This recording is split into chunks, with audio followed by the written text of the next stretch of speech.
It's the Almost Perfect Podcast. Welcome to the Almost Perfect Podcast, a celebration of fuck-ups, failures, and falling flat on your face. This is a podcast that believes you can learn from experience, but that experience doesn't have to be your own. Ha, I'm a perfect, and I'm a functional fuck-up. Let's learn from somebody else's mistakes. And today we're learning from Werner Olckers. Now, Werner is a musician and sneaker enthusiast, and he's also a marketing manager. But we barely talk about that. We mostly talk about the whole musician thing and the sneaker thing a little bit, but a shit ton about pop culture and about life and about nostalgia and about not living in the past, even though we reference the past a hell of a lot in this podcast. So yeah, man, this is a fun chat. Werner used to be in a band called Wrestlerish, who were pretty fucking popular. If you were around when they were around, you know who they are. And even if you were young, I think you might have heard some of their songs. This is a fun chat because Werner and I know each other for years. We've hung out a lot. We've partied together so much. And, you know, we share a lot of similar views, and we also don't, but we do. We share a lot of similar loves and tastes and everything like that. So it's a fun, casual, nostalgic look back. But also what I love about this chat is that it's a real look at the life of a musician and the long-term prospects of that sometimes. Not always. There's so many roots in this thing. You can be a musician until, Werner is still a musician and still making music, and we'll chat about that on the podcast. But being in a popular band and then not anymore is an experience that a handful, well, more than a handful, but a small portion of society goes through. And I've seen it happen to a number of my friends.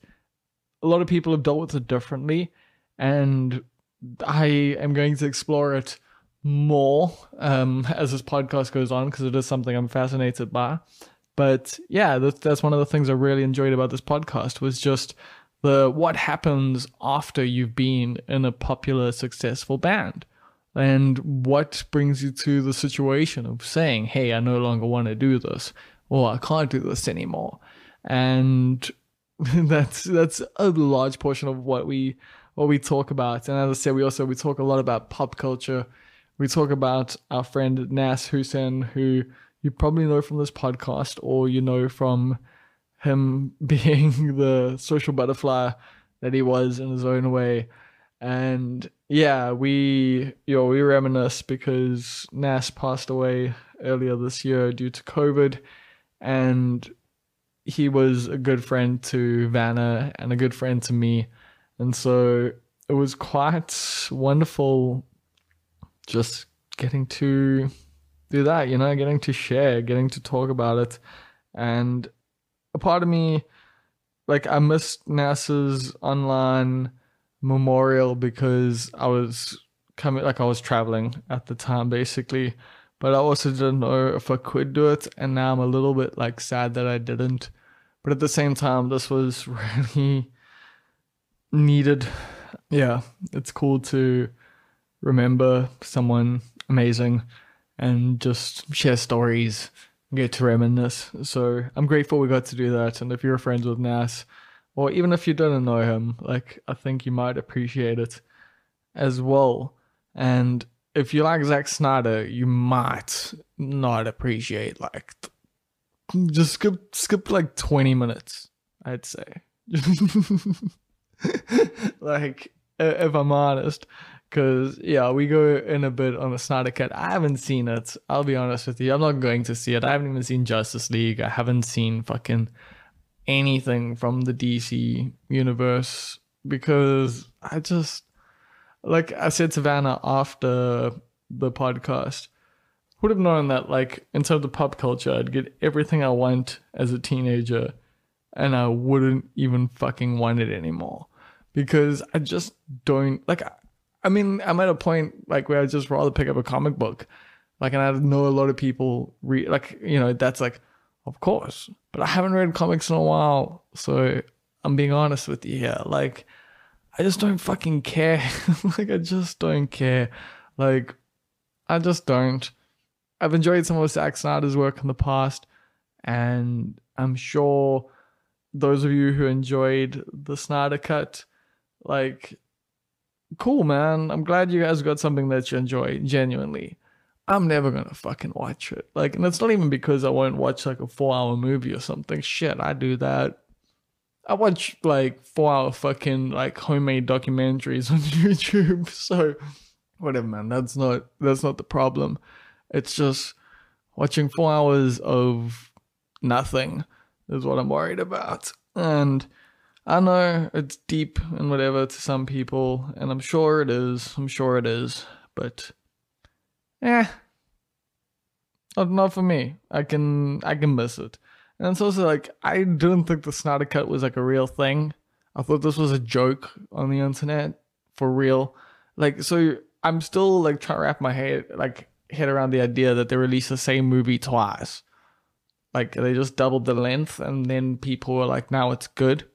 Is that what happened? This is just my reading of the situation. You got to remember, I'm someone who smokes a lot of weed and doesn't really give a fuck. So that's kind of where I'm at the moment. But if you enjoyed the Snyder Cut, that's cool. Just don't listen to the first 20 minutes of this podcast. That's all I'm saying. That's all I'm saying is trigger warning. Sure, Zack Snyder fans that love that. I don't know. Like, I don't know who you are listening to this. And like, I feel like I might have a reading of Zack Snyder fans that isn't entirely accurate sometimes. Because, you know, some people that dig it being like, yeah, no, Snyder Cut's a vibe. So, but also what I've learned with this whole COVID thing and with this last year is so many people who I think are kind of cool kind of aren't that fucking cool. Like, you know, make shitty decisions, do bad things, have terrible opinions. And for some people, I might be the same thing. So, whatever. Don't know where I'm getting at with all of that. How's your week been? I always ask you, don't really hear the fucking answer, do I? Just gotta guess. I'm gonna assume, yeah, no, of course it was terrible. What the fuck? We're living in a pandemic. What do you mean? Like, something good happened in your life? Don't fucking lie. Don't lie to me. Don't lie to yourself. It's all dreary fucking misery. No, I'm lying. It's great. Everything's great. It's all a matter of perspective. We're living in like the most advanced time of human existence. We're living in the greatest, the most overindulgent time in human history. How can things not be good? How could you not be having a good time? You're having a good time. It's cool. Me, I'm alright. I'm alright. Booked my fucking learner's license. I know what some of you are thinking. Bro, you're too old. Yeah, I am. But like, of course. I get it. But Uber was a thing. Like, I don't know if you've heard of it. So, kind of let the whole getting my license thing go. And I know what some of you are also thinking. Bob, haven't you had like 2 cars? And it's like, yes, I kind of have. But I don't know if you know this about the way property ownership works. Is you can own a car. Like that is not a problem in your life if you don't have a license. Like, you do not need a license to own a car. If you've got the money, you can have a car. That's how it works. Like, you can own it. Whether or not you're legally allowed to drive it is a matter between you and the police officer that you're giving money to. If you can somehow wrangle that every single police officer that you come across during the time period that you are driving without a license somehow is happy with between 50 and 250 rand to let you drive without a license, well, why the fuck would you get a license? Like, I mean, driving lessons are what, like 150, 200 bucks a lesson? You got to go to like at least 10 lessons. Then there's all the other shit that's involved. Meanwhile, how many times are you going to get stopped by a cop, like, in your time driving if you're a white dude? I'll at least put that fucking disclaimer there. Yeah, what, like in the course of your life? Run the math, because for me it was not that fucking many times. And I'm not admitting to anything here. This is all just a comedic bit. And I need you to understand that this is a joke. But also, we live in South Africa, and yeah, I booked my learners the other day. And I'm gonna finally get my fucking license. Finally. Oh, finally. Also got some work. I mentioned on the podcast that you'll hear just now. So that's pretty cool. Finally, again, I'm gonna be doing some work. I'm not gonna mention what it is just yet. But yeah, I'm happy about it. I'm stoked. It's cool. Gang gang. Oh yeah, I watched Lisa Gawler's Unlearning. I enjoyed it quite a lot. I see a lot of hate for it online. I knew that was going to happen. South Africans, I don't know, I feel like our comedians sometimes are better than our audiences. And other times I feel like our comedians are exactly what our audiences deserve. Both sides of that coin can be pretty fucking average. But I think, yeah, Luiso did a good job. I think he's subtle. He's clever. He seeds things. I like what he does. That's what I'm trying to say here. Like, I get that people don't necessarily get it or vibe with it because it's not in your face kind of things. But there's a lot of subtle lines. There's a lot of little throwaways that are funny as fuck and that stick with you. So for me, I really enjoyed Unlearning. I think you should go check it out. It is a big deal having, South African comic have a full-length special on Netflix. It does feel like a big step, and I wonder who will be next, and I wonder where we're going to go from here. But I do think there's a reason why Loyiso is doing as well as he is, and he reaches wider audience than just you. You fucking... You, yeah, you. Not you, but you. Yeah, you. You the one busy tweeting on Twitter, oh, Lisa Gawler's not funny. Not you, who's like, I dig Lisa Gawler. You're fucking cool. But you're allowed to like what you like. But you gotta remember that maybe you're just a fucking asshole who doesn't understand. Maybe. Maybe people are never appreciated in their hometowns. Maybe people aren't appreciated in their own countries. Maybe that's why everyone always leaves and then gets successful. And then the country claims them, or the hometown claims them, or the people who ostracized them claim them. The people who bullied them in fucking high school claim them once they're successful elsewhere. I don't doubt that that's exactly what's going to happen with Loyiso Gawler. But yeah, I enjoyed Unlearning. I think you should go check it out. I've also been watching what I've been watching. Watching Noam Chomsky interviews. I've been watching Marshall McLuhan interviews. And I've been watching Rick Roderick lectures. Trying to expand the mind. So I'd recommend you just put all of those names into YouTube. Click something. Maybe learn something. Maybe get, I don't know, like... If you're doing Marshall McLuhan stuff or Noam Chomsky stuff, you might get some weird conspiracy theory things. But Rick Roderick, just solid philosophy vibes. So go check those things out, I guess. And yeah, that's what I'm going to tell you. And that brings us to the shout outs. Now, every week I give shout outs to some extra special people. These people are patrons over patreon.com/almostperfect. And they give me $10 a month to be a part of the titular titles tier. Now, like I said, this is a $10 tier where you get to pick your title on this podcast. That's right. You get to pay me and you get to get a job. It's fucking as South African as like South Africa could be. Like, that's how it works. That's what distinguishes this podcast from other podcasts. Yeah, they've also got Patreons, but they don't sell it this way. They don't let you know that it's corruption. That's how we work here. You give me money, I give you a job title. Down the road, you put that on your CV, you get a better job. That's how it works. I wish I was joking. Like, even the corruption thing, even the whole like bribing cops thing. It's like, I haven't bribed that many cops. But, I wish that wasn't true. Anyway, shout outs to His Excellency President for Life Field Marshal Stephen Olafia, VC, DSO, MC, Lord of all the Beasts of the Earth and Fishes of the Seas, and Conqueror of the British Empire in Africa in general and certain parts of KwaZulu-Natal in particular, or something slightly less pretentious, like executive producer. Shout outs to King Julian. Shout outs to Chief Sales Officer of Subtle Heresies in the Greater Overberg region, that is Rousseau. Shout outs to Inevitable Ruler of the Universe and Queen Swifty Kath Jenkin.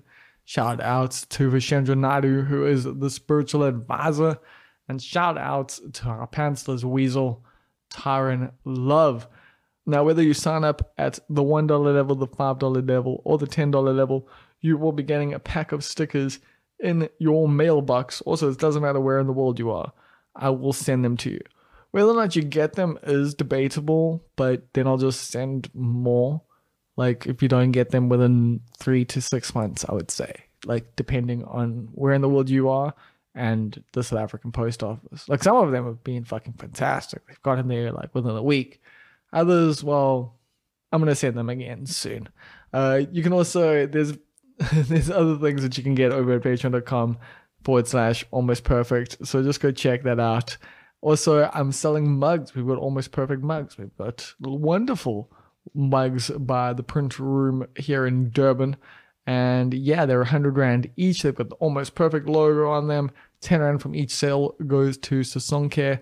Sasonke is an organization that is working to decriminalize sex work in South Africa, as well as provide support for sex workers in a number of different ways. Go check out their website at sasonke.org.za for more information on them. And if you want to, give them cash directly, you could do that.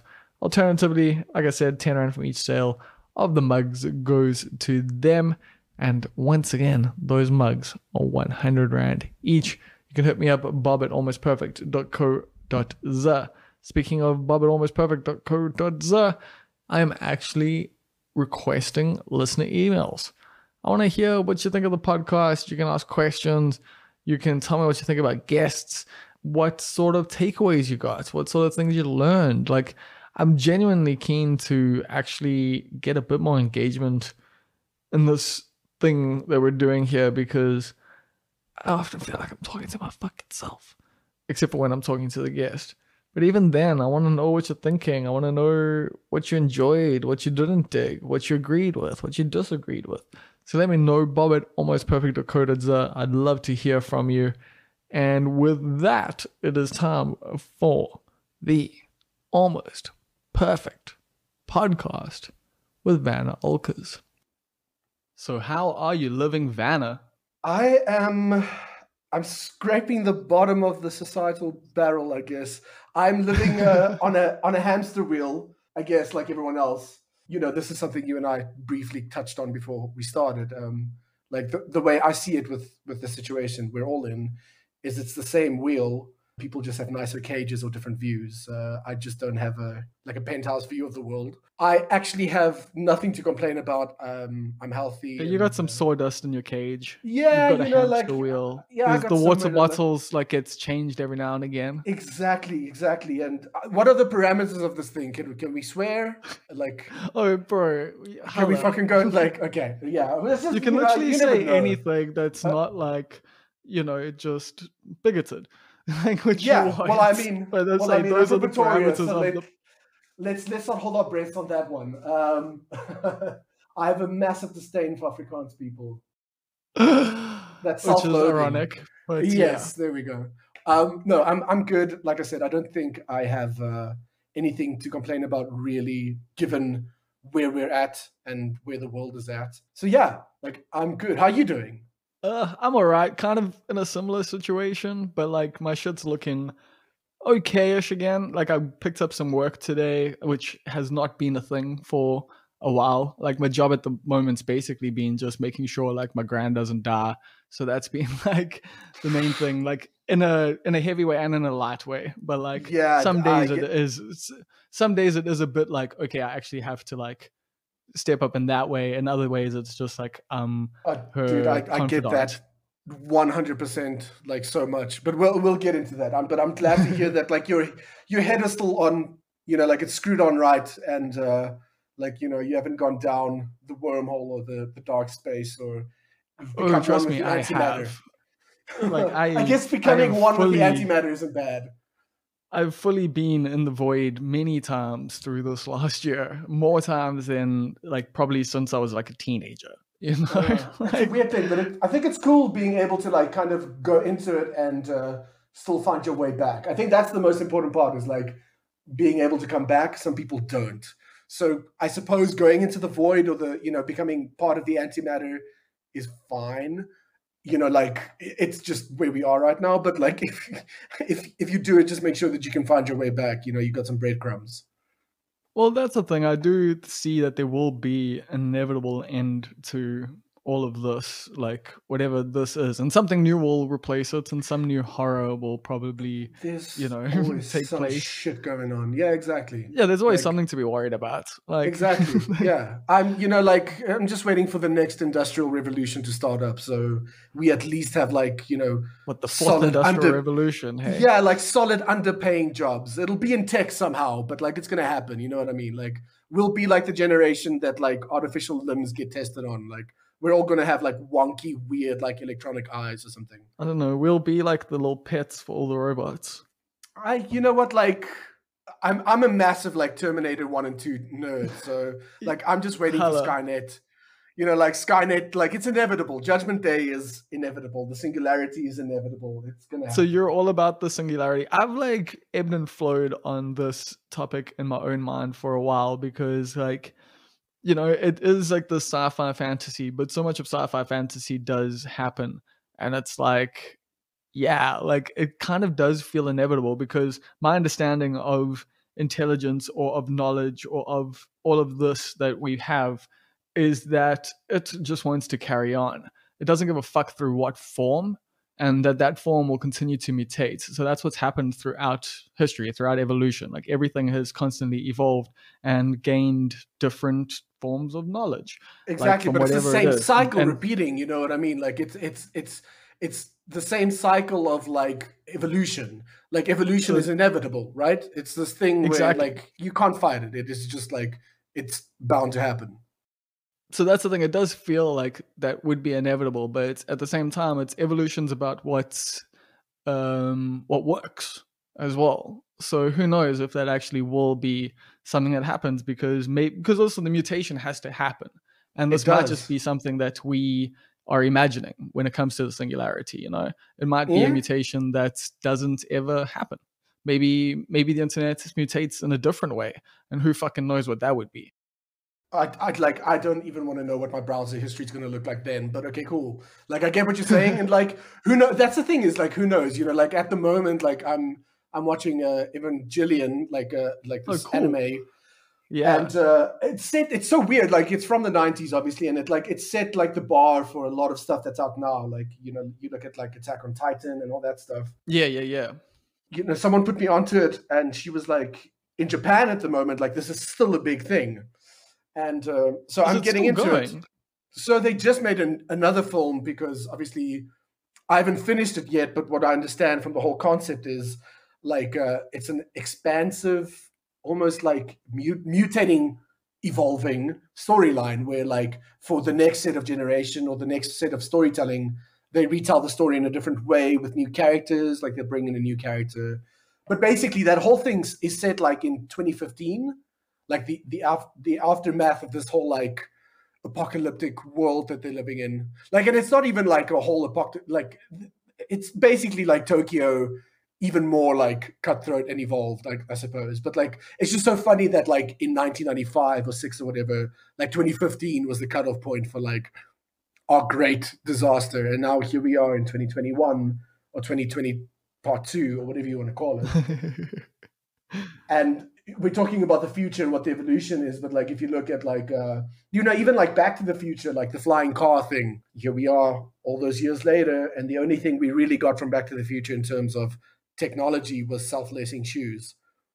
That's a thing. Oh yeah, that's about it. No hoverboards, No time travel, no flying cars. Yeah, but if you look at like Star Trek, we've got cell phones and we've gotten like what else? Like sliding doors and various other things from there. So we do. maybe We it's do. like it's so funny how like fiction can actually create the future in a lot of instances if you look back at what's happened. And also like just a lot of people who have analyzed, media and the world around them have predicted so much of what like is going to happen. And that's why the Skynet thing scares me, because I've just been going more into like people like Marshall McLuhan and like various other thinkers, and just seeing like how right they got it. And then it's just like, I wonder if James Cameron got it right, Yeah, I don't know. After Avatar, I'm kind of like, was Maybe he a not. visionary, or like did he just have a really good screenplay? Like it's one of those things. But yeah, like I hear you. I think like the worst thing we could probably do right now is like revisit Blade Runner. I did that last year. Ooh, yeah. So, like I know you and Nas also had a really great like geeky relationship. Yeah, man. And like this year's been really weird because Yeah. there's so many sci-fi and like comic book and like Dude, geek fucking references. the Snyder Cut. Like all I Oh wanted to my know God. is what Nas would say about the Snyder Cut. Dude, like I can tell you how much you would have hated it. Like there's I not a know. Snyder movie that I haven't watched with him on the big screen since he started his DC quest. Like, dude, I remember watching Man of Steel with Nas, and the part where Kevin Costner turns around and goes, "Don't," and he walks into the tornado. Nas literally went, "Jesus Christ," in Monte Casino, like in like a full packed cinema, like premiere night. He was sitting next to me just going, "Fuck me in the face." Like, what was that?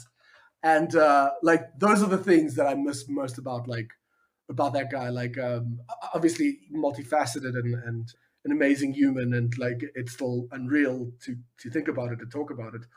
But like it's the simple things, like how much he fucking loved Superman and how much he hated Zack Snyder is like one of my favorite things in the universe. And yeah, he really fucking hated Zack Snyder. Like I remember in the podcast. So for people who don't know who we're talking about Nas Hussein, who is a friend of ours who unfortunately passed away to COVID earlier this year.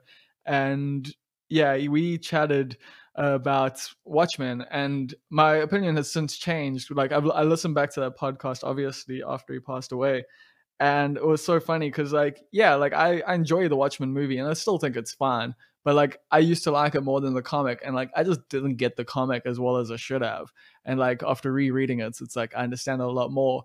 And like that's what I kind of worry about Zack Snyder, is that like he seems good at what he does. Like I enjoyed 300 like when I was younger. I haven't watched it again. And like I'm not too sure what else in his filmography I have watched and would watch. Sucker like, I haven't Punch, watched. Watchmen, like it's dude. Basically, like he fell into the trope of like he's really, really good at making things look and sound epic. Yeah. So he's mastered that slow motion.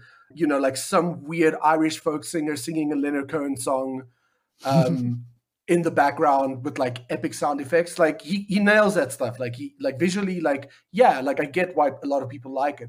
But when you look at like the source material and where he kind of like steals the narrative from, and like how he does this thing where he mashes like great components of what people have written about characters, like Morrison and Moore, and so he takes like the best parts and he puts it in there. But by doing that, like he actually makes it worse, because the best parts altogether make this horrible mashup. Like it's, I don't know. Yeah, Nas would have fucking because hated if it. Like, he would have hated you're it. just taking the quotes essentially. Like you're not actually getting the full character. No, So it's it's but that's a memified he's a version. highlight reel. Yes, He's a that's 4-hour highlight reel. He is a fucking 4-hour highlight reel, and it kills me. But it is what it is. So did you actually watch it? Because I hopefully- haven't. I did. You know what? I watched it because I know Nas would have watched it and hated it. So the morning it came out, I was like, okay, cool. I'm going to do this. I closed all the curtains. I put it on the TV, volume all the way up. And I think I got up to pee probably 13 times. Not purely because I had to pee that much, just because I was like, this is going on forever. And I need to just, I don't know, disperse this mindless energy that I have at the moment.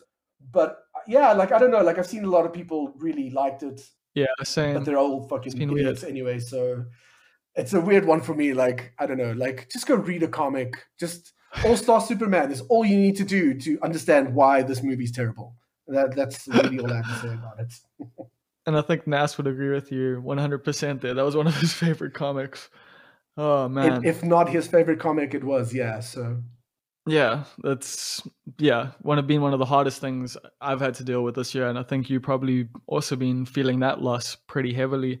How have you actually dealt with that? Have you? For me, I've like carried him with me quite a lot. You know, he's in my mind a lot, and then when I'm writing, especially when I'm writing scripts and stuff like that, I start thinking a lot more about like what he would have said or like what kind of advice he would give and that sort of thing. So yeah, like if you don't mind talking about it, how have you yeah, like handled this experience? grieving is a weird thing. You know, you mentioned your gran earlier, and we'll kind of get to it later. But you know, like my dad's been gone now, like 2.5 years almost, Okay. and very similar situation where like you know, like I had to kind of step up and look after him. Grieving isn't new to me, but with that I was kind of prepared. He was ill for a long time. Yep. With Nas, it's been like a you know, like throughout last year, we didn't really get to see each other much, just because purely I made a decision to isolate and stay Yeah. as low Same. key as possible. You know, just for various reasons, for my own safety and those close to me.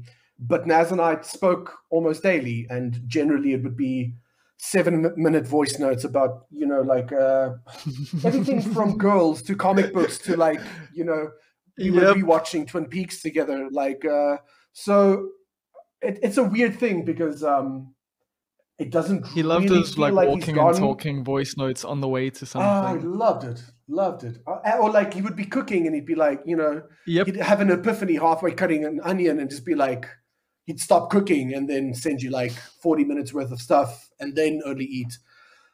So I don't know, like it still doesn't really feel too real. I don't really know if I've dealt with it. If I'm being 100% Okay. honest, like Yeah, man. it's like a massive like void that's unfillable. So like I carry him Yeah. with me daily, just like in the stupid things that we had traditions in, like watching the Zack Snyder cut the minute it came out, knowing that I would fucking hate it, but watching it anyway because we loved to hate stuff together. Like you know, like we had a podcast for a while, and that I podcast was remember, pretty yeah. much just him and I. Yeah, just him and I and two other friends and Dila and Jordan just hating on shit. Like Yeah, well, we that were was gonna the whole start a podcast. podcast this year, man, like about film and everything. Like that was one of the things we were meant to do. So it's one of the like oh fuck, dude, there were so many plans. It's so fucking frustrating. Yeah, Like just when you lose yeah. You someone, know, I like we were busy writing a movie or like working on an yep, idea for a script and a screenplay. So like same. you know, like but that's the thing is Nas was just that guy who like could yeah he was everything to everyone and also like nothing to no one. You like he's just that like you could not speak to like you could speak to him like every day for like a year and then not speak to him for a whole year as well. And the minute you And speak then to him get back again, into it. like it would just feel like that time didn't lapse at all. So yeah, I guess it'll sink in at some point. I do catch myself quite often like I just finished the Twin Peaks a little while ago, and I wanted to send him a voice note, just going, you know, fuck, like I actually can't believe that they like, you know, ended a show this way, Wait, and a have you show not that was seen like, Twin Peaks ended. before? No, I have millions of times. Oh That's almost yeah, like that's why one thing I Nas and know I have been. about you. Yeah. Yeah, I no, was I like, have a million what? times. It's just like it's one of those things when you know, like the more you get into it, the more you notice things, and Yeah, yeah. especially where we are now with TV, like you know, like how easy and accessible it is. At that time when it got cancelled, I suppose it was massive. Like it was watched by millions of people. Like you know, like on the debut night or like the you know the screening time internationally, and it's just so weird how they chose to end it, especially season two. I suppose they knew that they had like a movie in the pipeline, but it's just one of those things that you know Nas and I would maybe over dissect. Like we would just go over it and like try to find these I don't know, like Yeah, those he could do real that. geek boys where yeah, man, we wrote our own fan fiction. Like we made our own Twin Peaks up when we weren't satisfied with what we got. That was just the guy he was. Yeah, I loved him. I like a brother. Like he was, more than a brother. He was like a soulmate, and it's just one of those things where I guess when it hits, it hits. But right now, like it's just I only have really good memories and good feelings about Nas, so I'm trying to hold on to that, I guess. 100%, yeah. And that's all you can really do in these situations. Things do fall apart, and things are falling apart around us constantly. And I know a lot of people are suffering. I know you as a writer and a comedian and someone who works in live entertainment, you're fucking feeling it. Like I had plans to do some stuff, and music has always kind of been my thing. So, and that's dead. Like it's not like oh yeah, like maybe it'll that's be actually what I back wanted in like to get into. 6 months. So well, yeah, let's get into that. Cause well, you took it that way anyway. It's amazing. Like I was trying to think, how do I segue us from this so that we don't just spend the hour talking about Nas, which would definitely could be totally do that, a great yeah. way to like spend the time. But I don't know if that's what people are tuning in for. So let's actually talk about your music career, because this was something that happened. Like you had a full on fucking music career with your band Wrestlerish. You were popular, you were on the radio, you were touring the country. You guys were making decent money for a band that came from Pretoria and, it was indie. So yeah, like now you're not doing that. Now you've settled into other roles in life. So I guess we can take it back to, how did Wrestlerish start? So Wrestlerish is kind of like a weird extension of so Pretoria as a music scene. Like I think you guys in Durban had the same thing up until a certain point. It was super like it was a collective, and you kind of had to climb through the ranks. Like we had like, starting back in the day, we had like Not My Dog, and we had like Leak, and we had were they from? like members I know from Leak and the Fuzzy. Bouncing Uptones. Yeah, Right. they're all Pretoria. Like Volmer band, like Not My Dog's like Pretoria is a fuck. I didn't like, know Not My those Dog was guys, like- Pretoria, but that makes so much Yeah, sense. dude, like Double Brandy and Land Rovers, like that's pretty much what they were. They have an album called Bri Vibes. I mean, come on. I thought they were You like can't catch Cape the hint. Town, like the same way. No, that, they're all- they're- Falkoff so- and them were. No. So they predate that like long before. Like we went on tour with Not My Dog in, I think, maybe like the year 2000 or 2001, when I was still in high school. I had a band. That's kind of where my music career started, is a band called Shoe, with Peach van Pletsen, from Bitter Einder. Fuck, I forgot that. Yeah. Yeah, so we signed a record deal when we were 16.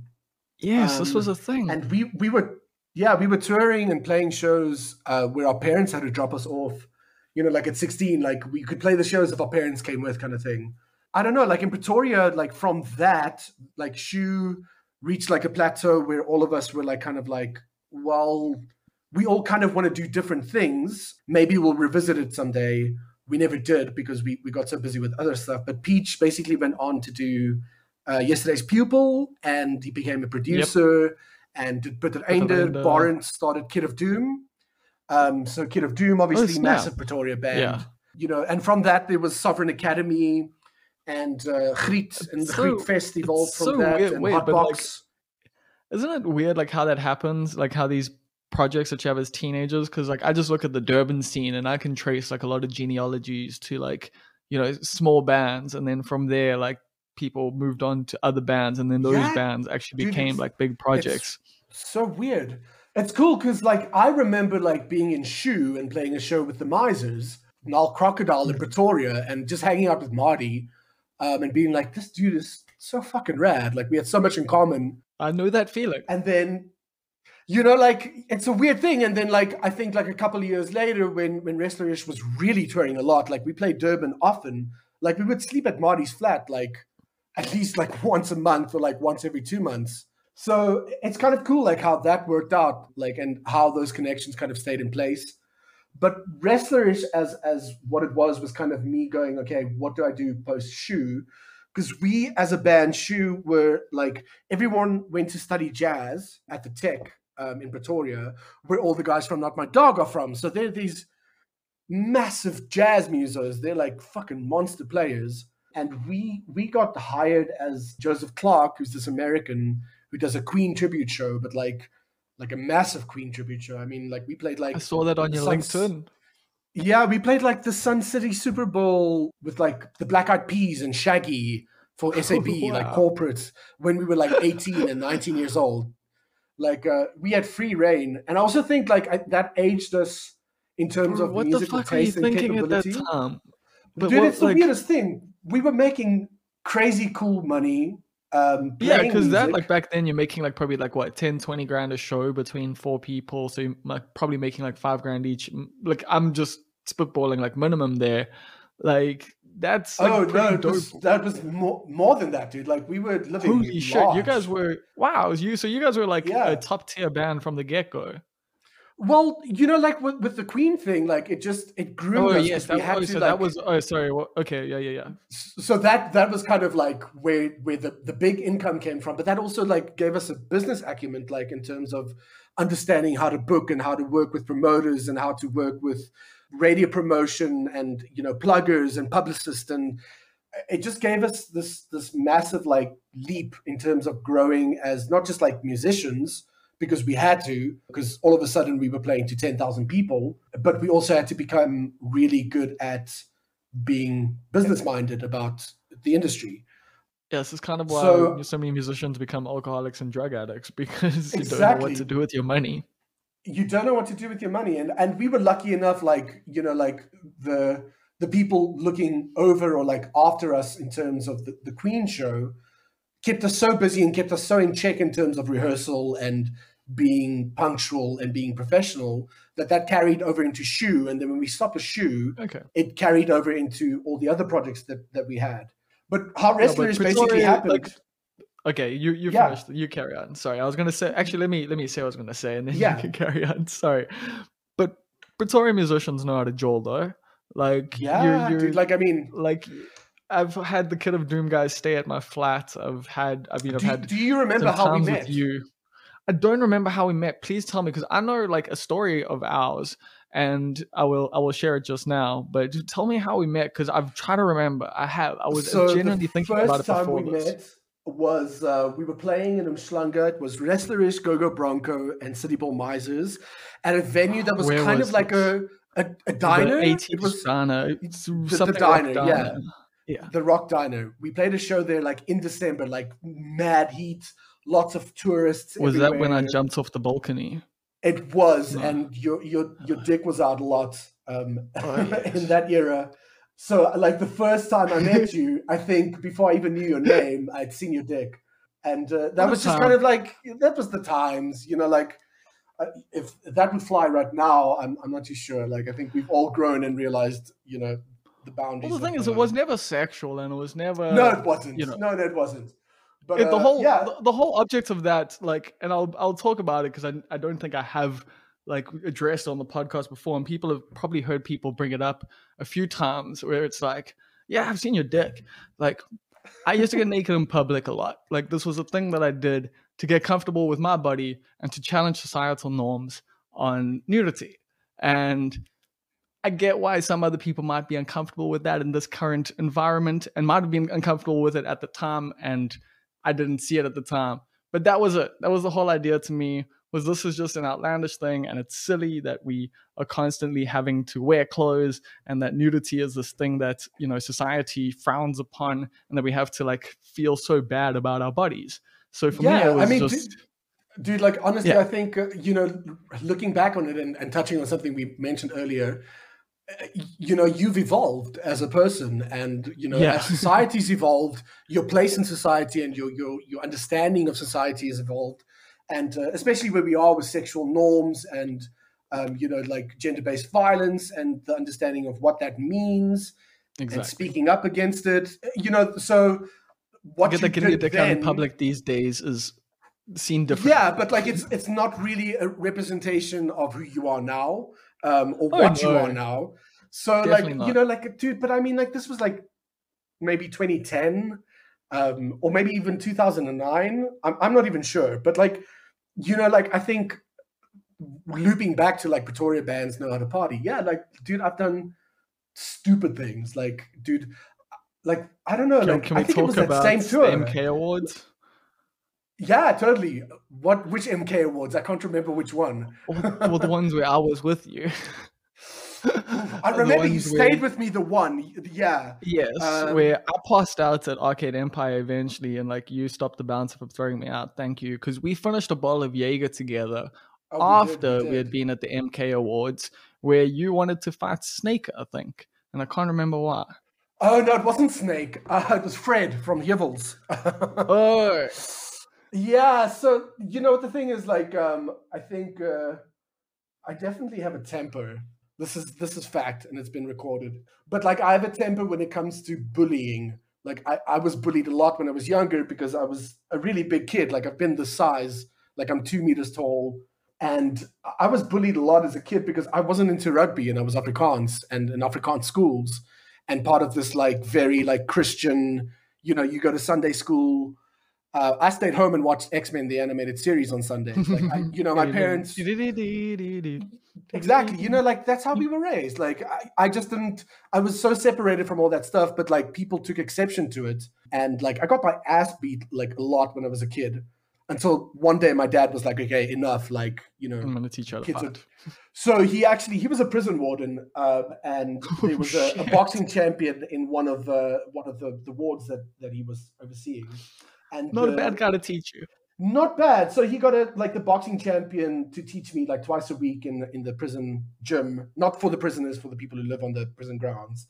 I wasn't a child in the prison gym, like pumping weight. But like he basically just taught me like how to defend myself and how to throw a punch. And eventually you get to a point like, especially in Pretoria, I don't know what it's like in Durban, but it's like this thing where I fucking hate it. It's a fragile like masculinity thing, like where guys will just be like, they're going to go out with their friends and they're going to get drunk and they're going to look for the biggest guy and start a fight. And 9 out of 10 times I'm the biggest guy, right? Yeah. It's just a thing. So like I quickly had to learn like how to defend myself because I was getting jumped even as a kid. So that night at the MK Awards, you know, looking back on it now, like I can't remember exactly how it went down, but this is the evening that the Yibbles performed and Fred was like already wasted on stage. They won the award and he did the whole thing where he was like, shit, lekker man, Fredo, or whatever he said. And Fred and I are cool. Like we've spoken about this and we've kind of like hashed it out and it's all good now. But at that time... That's what happens. Yeah, but at that time, you know, like, they were in a band called Thief and we toured together like extensively. Like when they came this side, they used our gear. We played their album launch. You know, when we went over there, they helped us with gear. You know, we played a bunch of shows. So, you know, we were well acquainted and it was kind of like he lent into the drummer at that time, Phil, and Andrew was standing across the bar. This was the story. Kaltwolf, yeah. And he leant into him and I was standing right behind him and we had a conversation. And I just told him like, that was really funny, that thing that you did, like shouting out your name. And he was really wasted. And then he leant forward to Phil and he made a comment about my weight. And I heard it. Yes. And I just went like, okay, so if you have something to fucking say, then say it. Like I'm standing right here because I suppose, you know, I was already drunk as well, and I don't really suffer fools lightly. Yeah, we had been digging into that free bar hard. You and I had been rolling together. Yeah, we'd been getting into it. And he made a comment about my weight, and I heard it, and I confronted him about it. He was drunk and obnoxious, and I was drunk and obnoxious, and one thing led to another, and I did kind of realize that, like, you know, wait a minute, like we're in literally the cameras everywhere. Award. Yeah, we're at the MK Awards. Like if I hit him now, like it's gonna be bad. And lost my temper, walked out. He followed me, and then I really lost my temper. But kind of, you know, like how those things go. We separated. You and I kept drinking, made it to arcade. I don't even remember how. Yeah, we bounced to arcade and we watched, I think it was 16 Stitches last show. Was it? It's amazing that you remember that. Like, it's something like that. It was 16 Stitch or The Narrow or something like that. I can't fucking remember. The Narrow is still going. They're fucking like... Okay, yeah. So it's probably 16 Stitch or something. Okay, you know, like, but like that whole situation was just kind of like, he was being a dick. I called him on it. it didn't blow up to the point where it could have. But like, I'll stick to my guns and just be like, you know, like, if you want to be that guy and make those kind of comments and kind of poke a bear, then make sure the bear doesn't hear you, I suppose, or like at least have the balls to like say it to the bear. But yeah, that was one MK Awards that I kind of remember. You know, the age of MK is like a massive blur because we were all sponsored by one or other like alcohol company. Yeah, you know, I'm gonna give our free promo now, but like it was just like chaos. Like it was just, we had free reign. And we were professional, don't get me wrong. Like, we all worked really hard. Like, I'm not taking anything away from any of those bands. That's what I was kind of bringing up earlier, is that all these Pretoria bands that used to come to Durban and Joel, and even the Joburg bands who used to come with all their sponsored booze, and, like, we used to party fucked up, like, dude, proper. And like, but they would still play tight, still be, like, at the shows, still, like, yeah, do all the things. So, yeah, we wouldn't start drinking until we were done playing. That was kind of like the overall kind of rule, I suppose. Like, have a couple of beers, yeah, sure. But like, we never got on stage like fucked up. We would get fucked up afterwards. I remember once we played the Willow Vale Hotel. I think that's when it goes downhill. Arrows. Oh shit! I remember the show. That was. It was packed. Like, it was us, the Arrows. Yeah, you did. It was us, the Arrows, and Kid of Doom. And yes, this was such a bad show, yo. I just remember like afterwards getting completely hammered, and Kurt from the Misers, he was also butt naked, like by like not even like the end of the night, like 3/4 into it, like just, and we were just so like not shocked, but we were like, Jesus, does everyone in Durban just get naked? Like, is this the thing? But we did for a while. This was a thing that we did. We used to get naked. We used to make out with everyone. Like, just literally everyone would make out with everyone. We would have like big kissing circles, like guy, girl, like just whatever. Like, it was just this weird like 70s vibe that like lived through Durban in the 2000s, 2010s. Yeah, dude. I mean, like, Durban was fantastic. Like Ali. I've made out with like, I probably made out with you at one point. I'm sure we did. Kind of try to think about it. There was a girl from Durban as well that I completely fell in love with the one night, and then like got over it completely the next day already, immediately in hindsight. Yeah, you know, like, Durban was a weird thing because we knew whenever we went, like, it was gonna be rough. It was never like an easy, like, okay, we're rolling in, playing a couple of shows and then going home. It wasn't like, even Stellenbosch, like, Stellenbosch was easy compared to Durban. Like, Durban's, like, at that point was fucking, like, hard. Like, just because of, like, the friends we had. It's harder now, dude. It's harder now. I suppose it is. I suppose it is. But I think at least we try to maintain, like, a level of professionalism.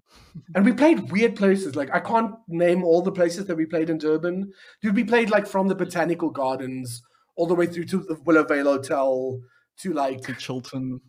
Yeah, I don't even know. Like, I don't know. Like, Live, that was like a venue for a while that we played at. Yeah, Live was kind of the best venue we've had in terms of, like, that was great. I remember the sound.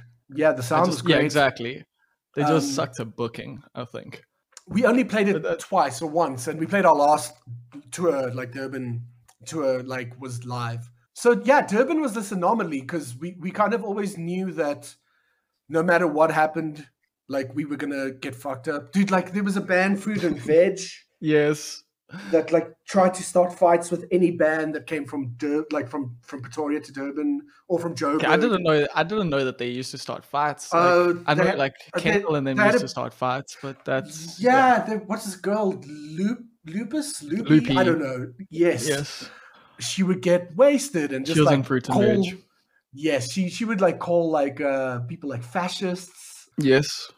Like, weird things, but, like, you know, I don't know, just like, for being, you're making Durban sound a lot weirder than it is, but it was a weird time then. Like, Roger Young organized the show at, like, in a like community hall or something.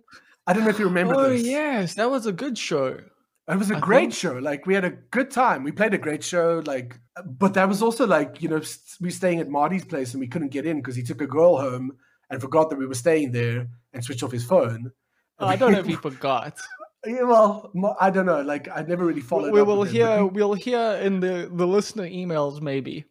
But the point is, like, you know, like, we had mad love for Durban, and I think it was one of those things where as professional as we try to be, it wasn't maintainable there.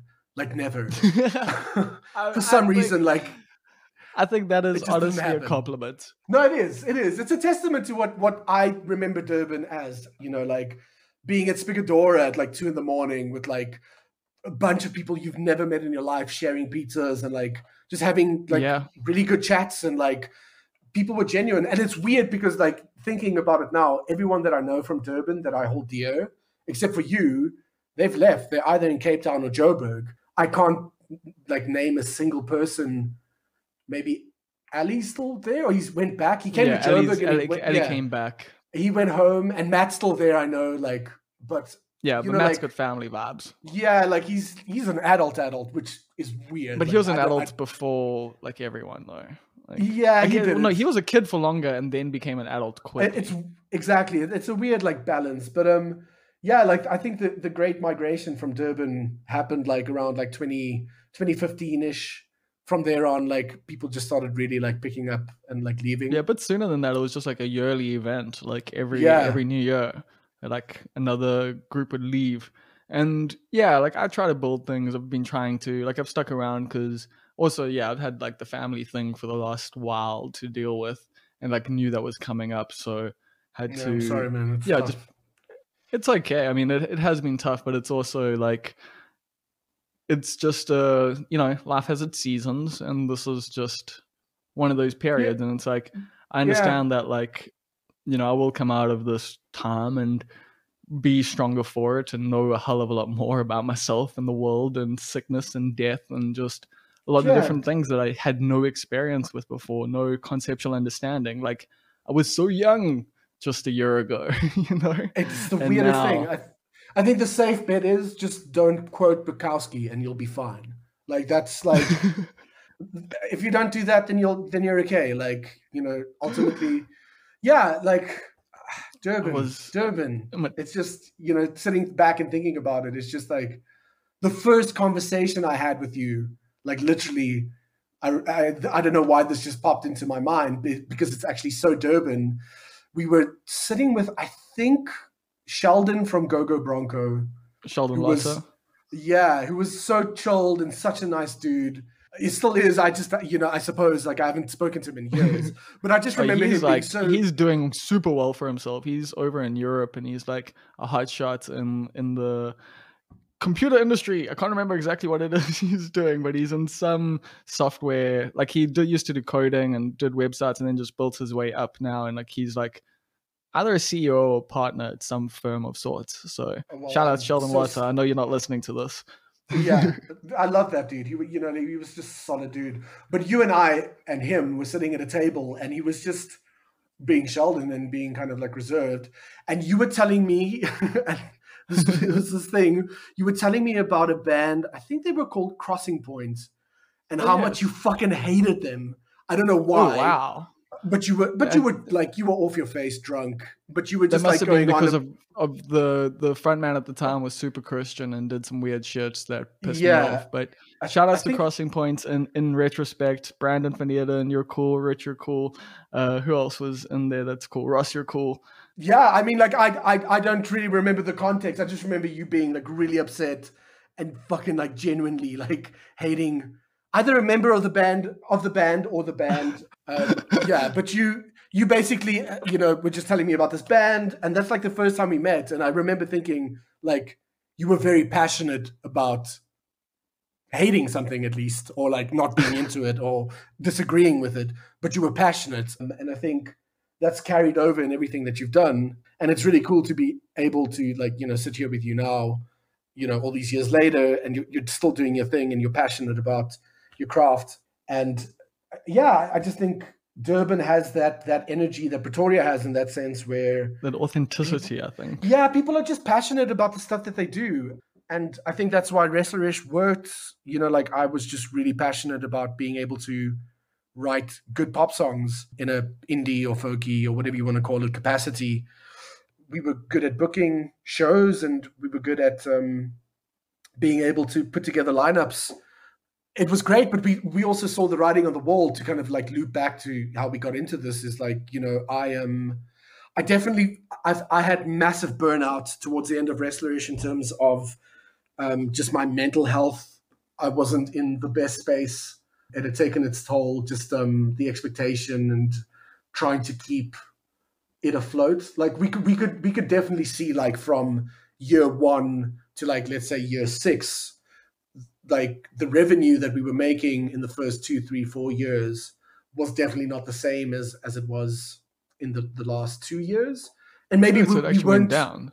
Yeah, we weren't gigging as much, I guess, because we were tired. And how many times can you Yeah. play Potch and Durban and do those things? Well, that's actually, you bring up a good point there that I So we did reach the kinda ceiling. Yeah. Yeah, we- that's a problem that you have in South Africa is how many times can you play a show? Exactly. Like, for us, the first 2, 3 years was super exciting because all those things that we were speaking about, like all those things happened in the first, stretch of like the first 2 albums or like the first 3 years, where it was super exciting driving down to Durban and knowing like it's going to be crazy, or like flying to Cape Town and playing shows and getting to meet people and hanging out with friends, and them coming here and playing shows.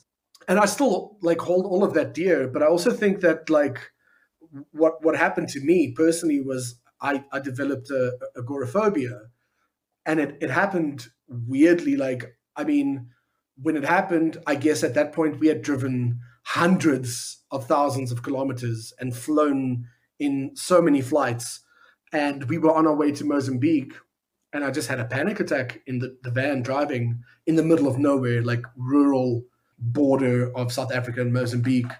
Ended up in like a clinic, thinking I was having a heart attack or a stroke. Like anxiety and panic disorders are a weird thing. And that was kind of like the end for me. Like that started happening every time I got in a tour van or like got on a flight. So touring became really hard for me. It wasn't something that I could just do anymore. Like I had to like really dig deep to be able to do it. So that, and also just like, like we could see the radio play that we received was still solid, but radio play doesn't pay the bills, and MK had just, unfortunately not. MK had just gone digital. So like that platform was in a very quick decline. Like the reality, I guess, is You like think the how golden age was far- over essentially for Yeah, not it just was for you done. guys, but like Yeah. for quite a few bands? Because like I think when MK died, Blunt had died, like so many things about our subculture that like so much of the media around the subculture had died, and that's obviously because there's no longer support for it, which means obviously the people have kind of moved on from it. Yeah, it's a And- generational thing, dude. Like it's cyclical, and guitar, rock, indie, folk, whatever you want to call it, bass bands, a bunch of white dudes from the suburbs just doesn't really fit Singing about into love. Like it just doesn't fit into youth and youth culture where their headspace is at right now. Like, like in terms, if you look at like just youth culture as a narrative or like as a timeline, it's also very cyclical. Like I'm sure at some point, like white guys singing about love on an acoustic guitar will Machine be a Gun thing Kelly's again. trying. Yeah, I mean, yeah, sure, okay, yeah, it's fine. I don't know, like it's a weird thing. Like I see a lot of like pop punk enthusiasts go like, yeah, and I'm like, dudes, like Fuck honestly, that. like dudes, like just go listen to Boys Night Out, like, and go like, is this like even in the ballpark of the level of what we're used to? Are you just excited because like someone in the spotlight is playing pop punk?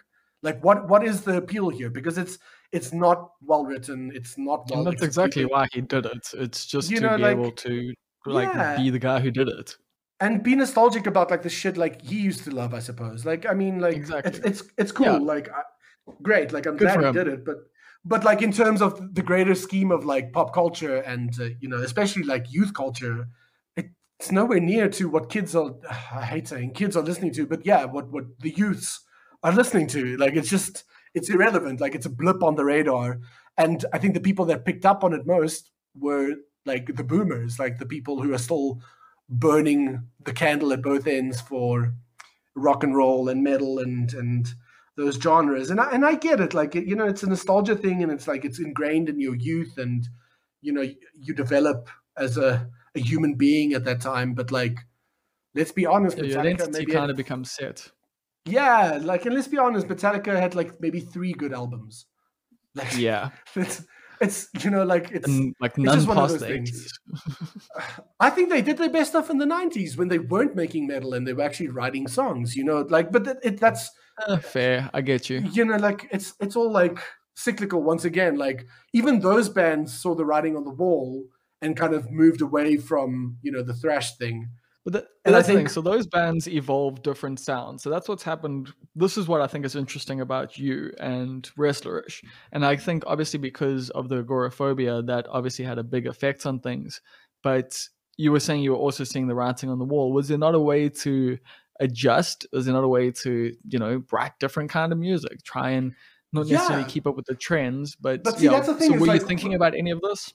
Yeah, I mean, like, after that, I did a thing called Art Snakes. With Yes, Steph. Art Snakes was dope. I booked you guys Yeah. for Outland, I think. Yes, Exactly. Yeah, we did Outland with you, and it was so much fun. But that band was just basically focused on, like, because Wrestlerish was this poppy pop, thing. poppy thing that, like, I really enjoyed doing, and it's still a massive part of my writing repertoire. But like, that's not necessarily a representation of my musical range. And I think with Art Snakes, what I wanted to do was just go like, just make really loud pop punk and like hardcore mixed into like something that's a little bit more structured, maybe, like you and I like have very similar. Yeah, and there was like a technicality to it. So I got fantastic players. Like I got Jason Hinch on drums and Maki initially played bass. And yes.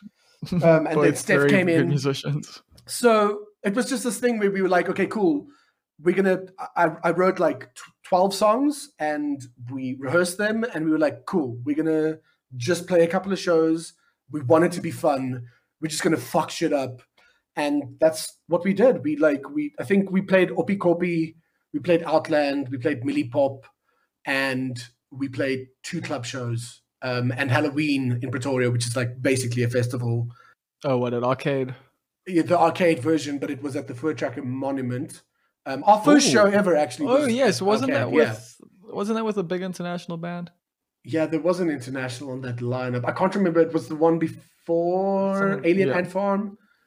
Okay, I'm not sure, but like, so we did that, and we were like, cool, that was fun, but like, it doesn't have to be a thing. Where now all of us are kind of talking again, and I've got a couple of ideas. So Art Snakes will be back in a different embodiment at some point. And that project will kind of like be a lifer. It'll be something that constantly evolves and I guess represents what we're kind of like into or what we want to voice at that present time. So yeah, that's exciting. It's something that I'm busy with and working on. So it's like almost like a purely artistic project now. Yeah, that's it. But that's exactly what it was even then, was like, yeah, we were way too heavy to actually like play the shows and slots that we did. But we got those slots and shows because it was the guys from Black Cat Bones, Wrestlerish, Kid of Doom, and Zebra and Giraffe. You know what I mean? Like it was purely based on like who we were, not like the music we made. Like I know for a fact there are a couple of shows that we played where afterwards, the bookers or the promoters were like, whoops. that wasn't what we expected. You used to sing in falsetto. What is the screaming? But in hindsight, it was all about fun, and I think we achieved that. And I got to hang out with rad dudes. Like all the dudes who were in the band were fantastic. Like they're still jamming and doing their thing. Steph's in Sweden, but like I talk to him almost daily. So it's just one of those with Van Pletzen. So but he's back in Pretoria. Yeah, and Peach and I talk all the time as well. He recorded a single for me a year ago, maybe a little bit longer.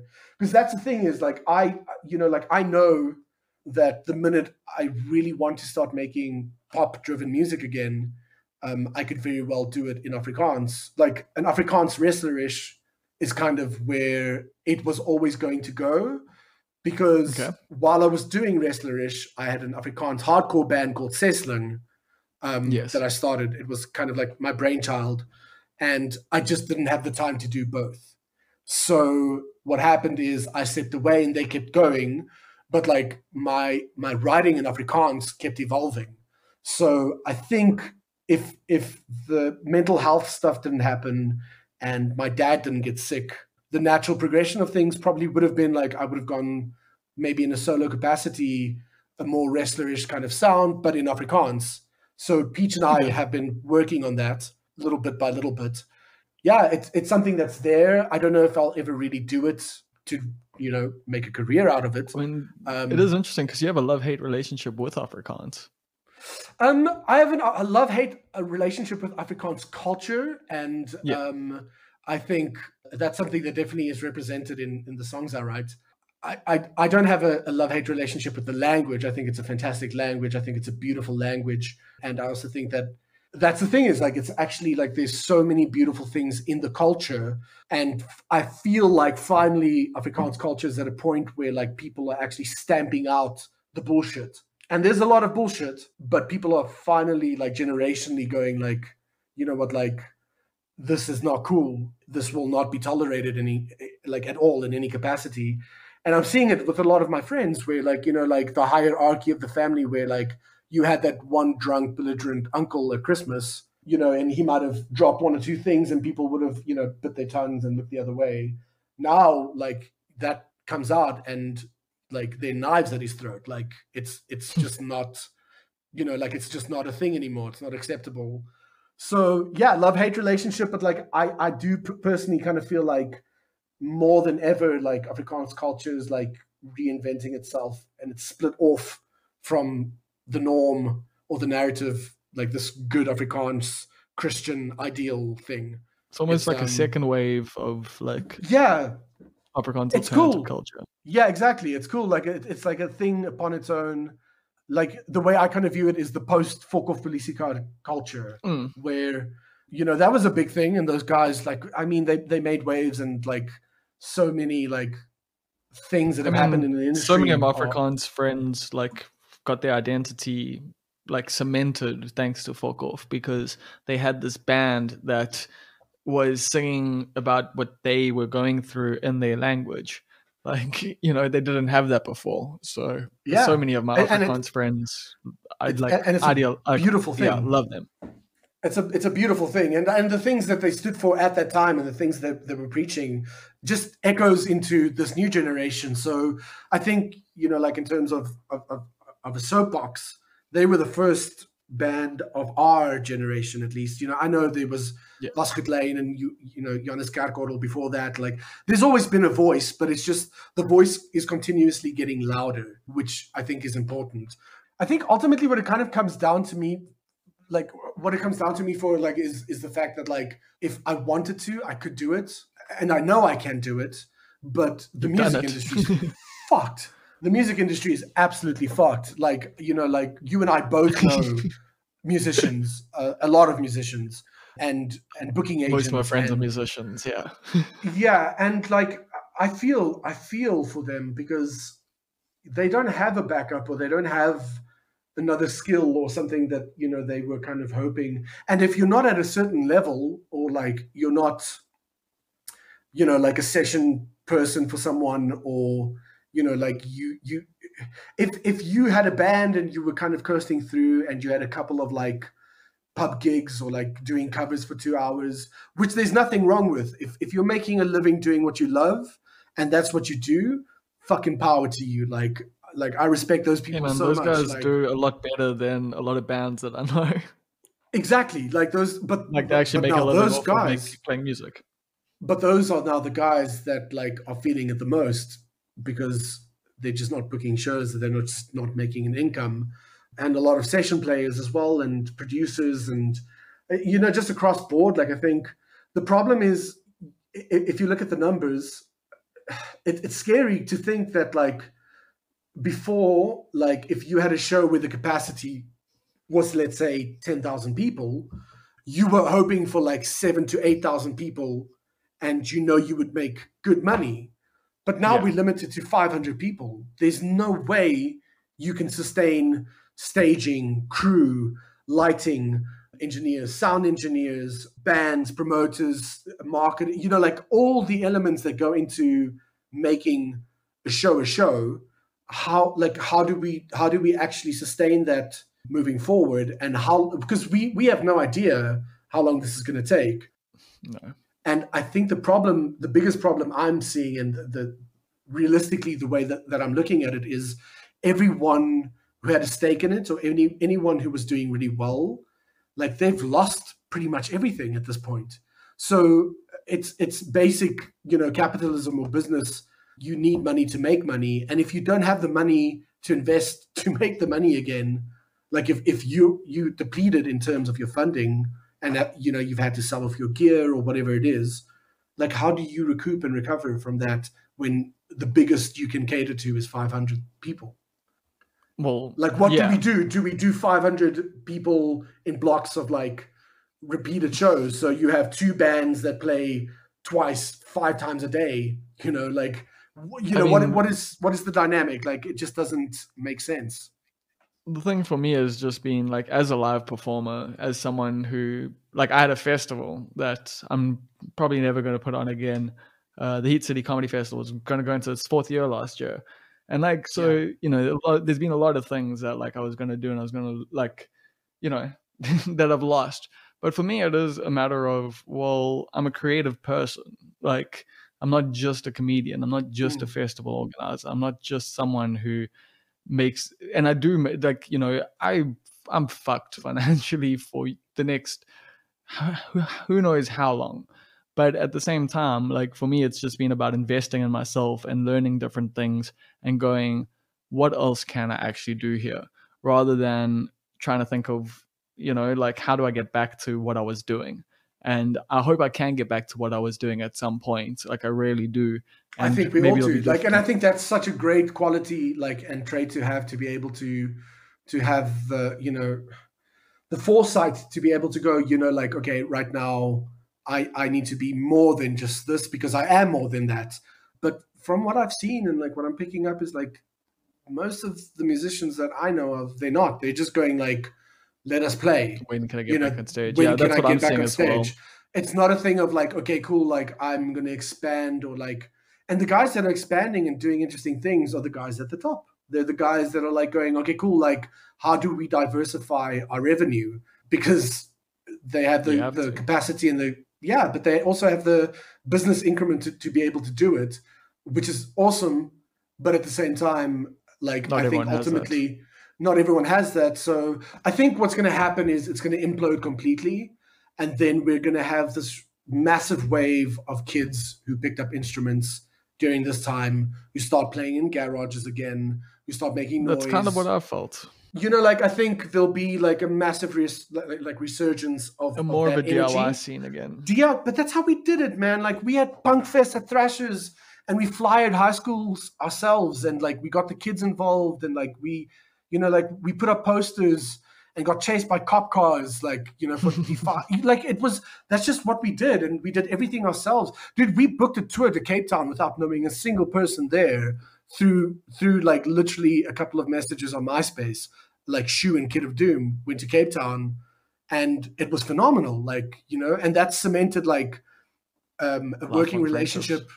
Yeah, like, but not just that, like a working relationship between like Johan from Kid of Doom and Grietfest. He met Dom, who managed Lark and manages Hazer and like a bunch of acts through that, and they started Griet together and started this massive festival. And so like those things are going to happen again. Like, people are going to get in touch, and people are actually going to start like doing things. But just right now, like the foreseeable, like tangible future. Do not worry about the corporatization of the scene now, because only people with money have been able to like survive and stay afloat. And like, it just means more alcohol brands, because like the problem we've had with the music scene for so long is that it's funded by the alcohol like industry.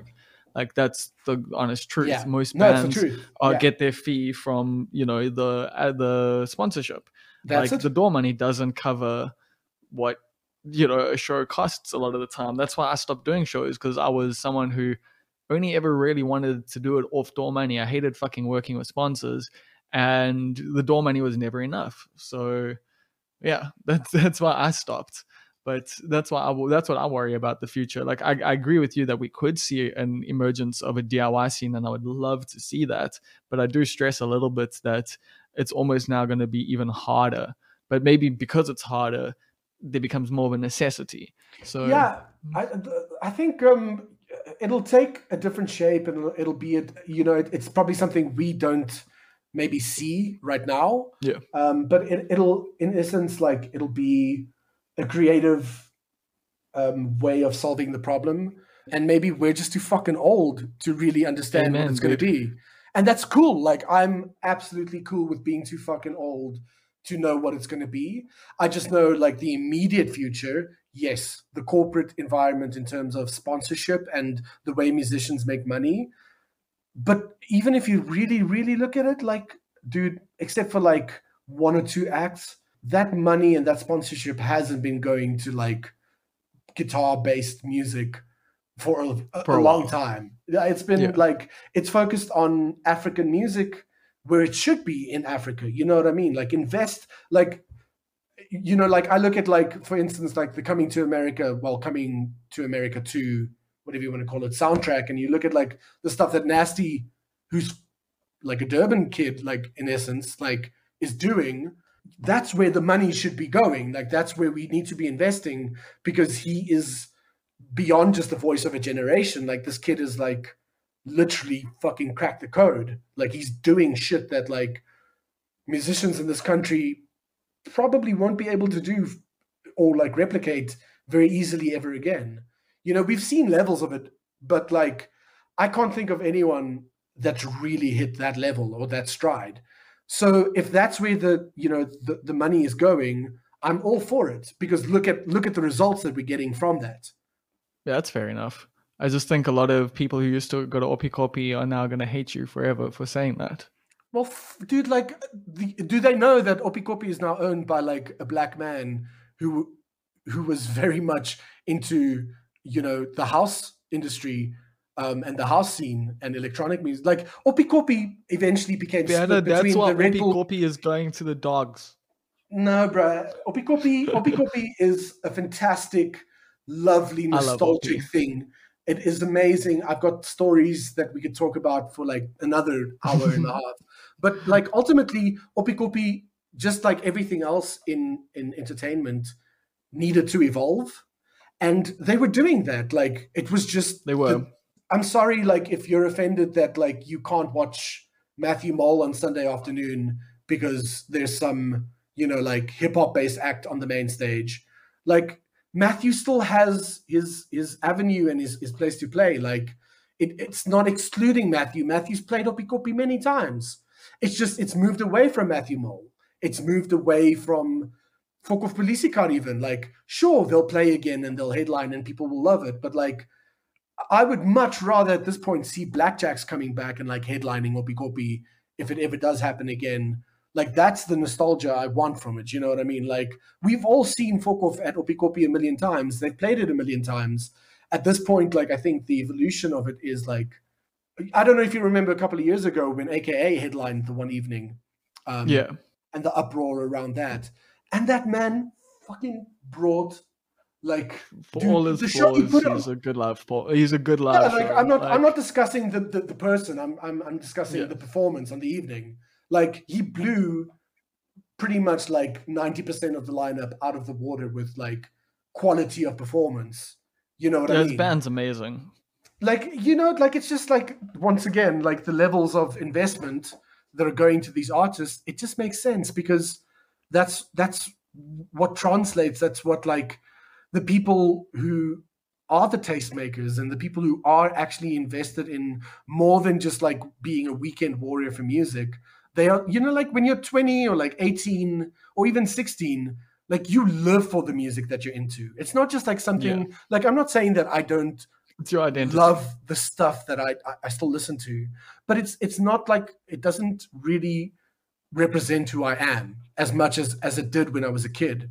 And how much you associate with it and how deeply ingrained it is into your everyday life. Like you make friends because you listen to the same kind of music. Yeah. You know what I mean? Like that's how you go out and socialize and you meet people at shows because you're into the same thing. You wear the same streetwear or brands. You drink the I mean, same that's what the band drinks. scene was. Like, it was That's just what it like was. you had the It's club scene and you had the band scene. Yeah, and it's just shifted into a different thing now. Like it's just more focused on hip hop.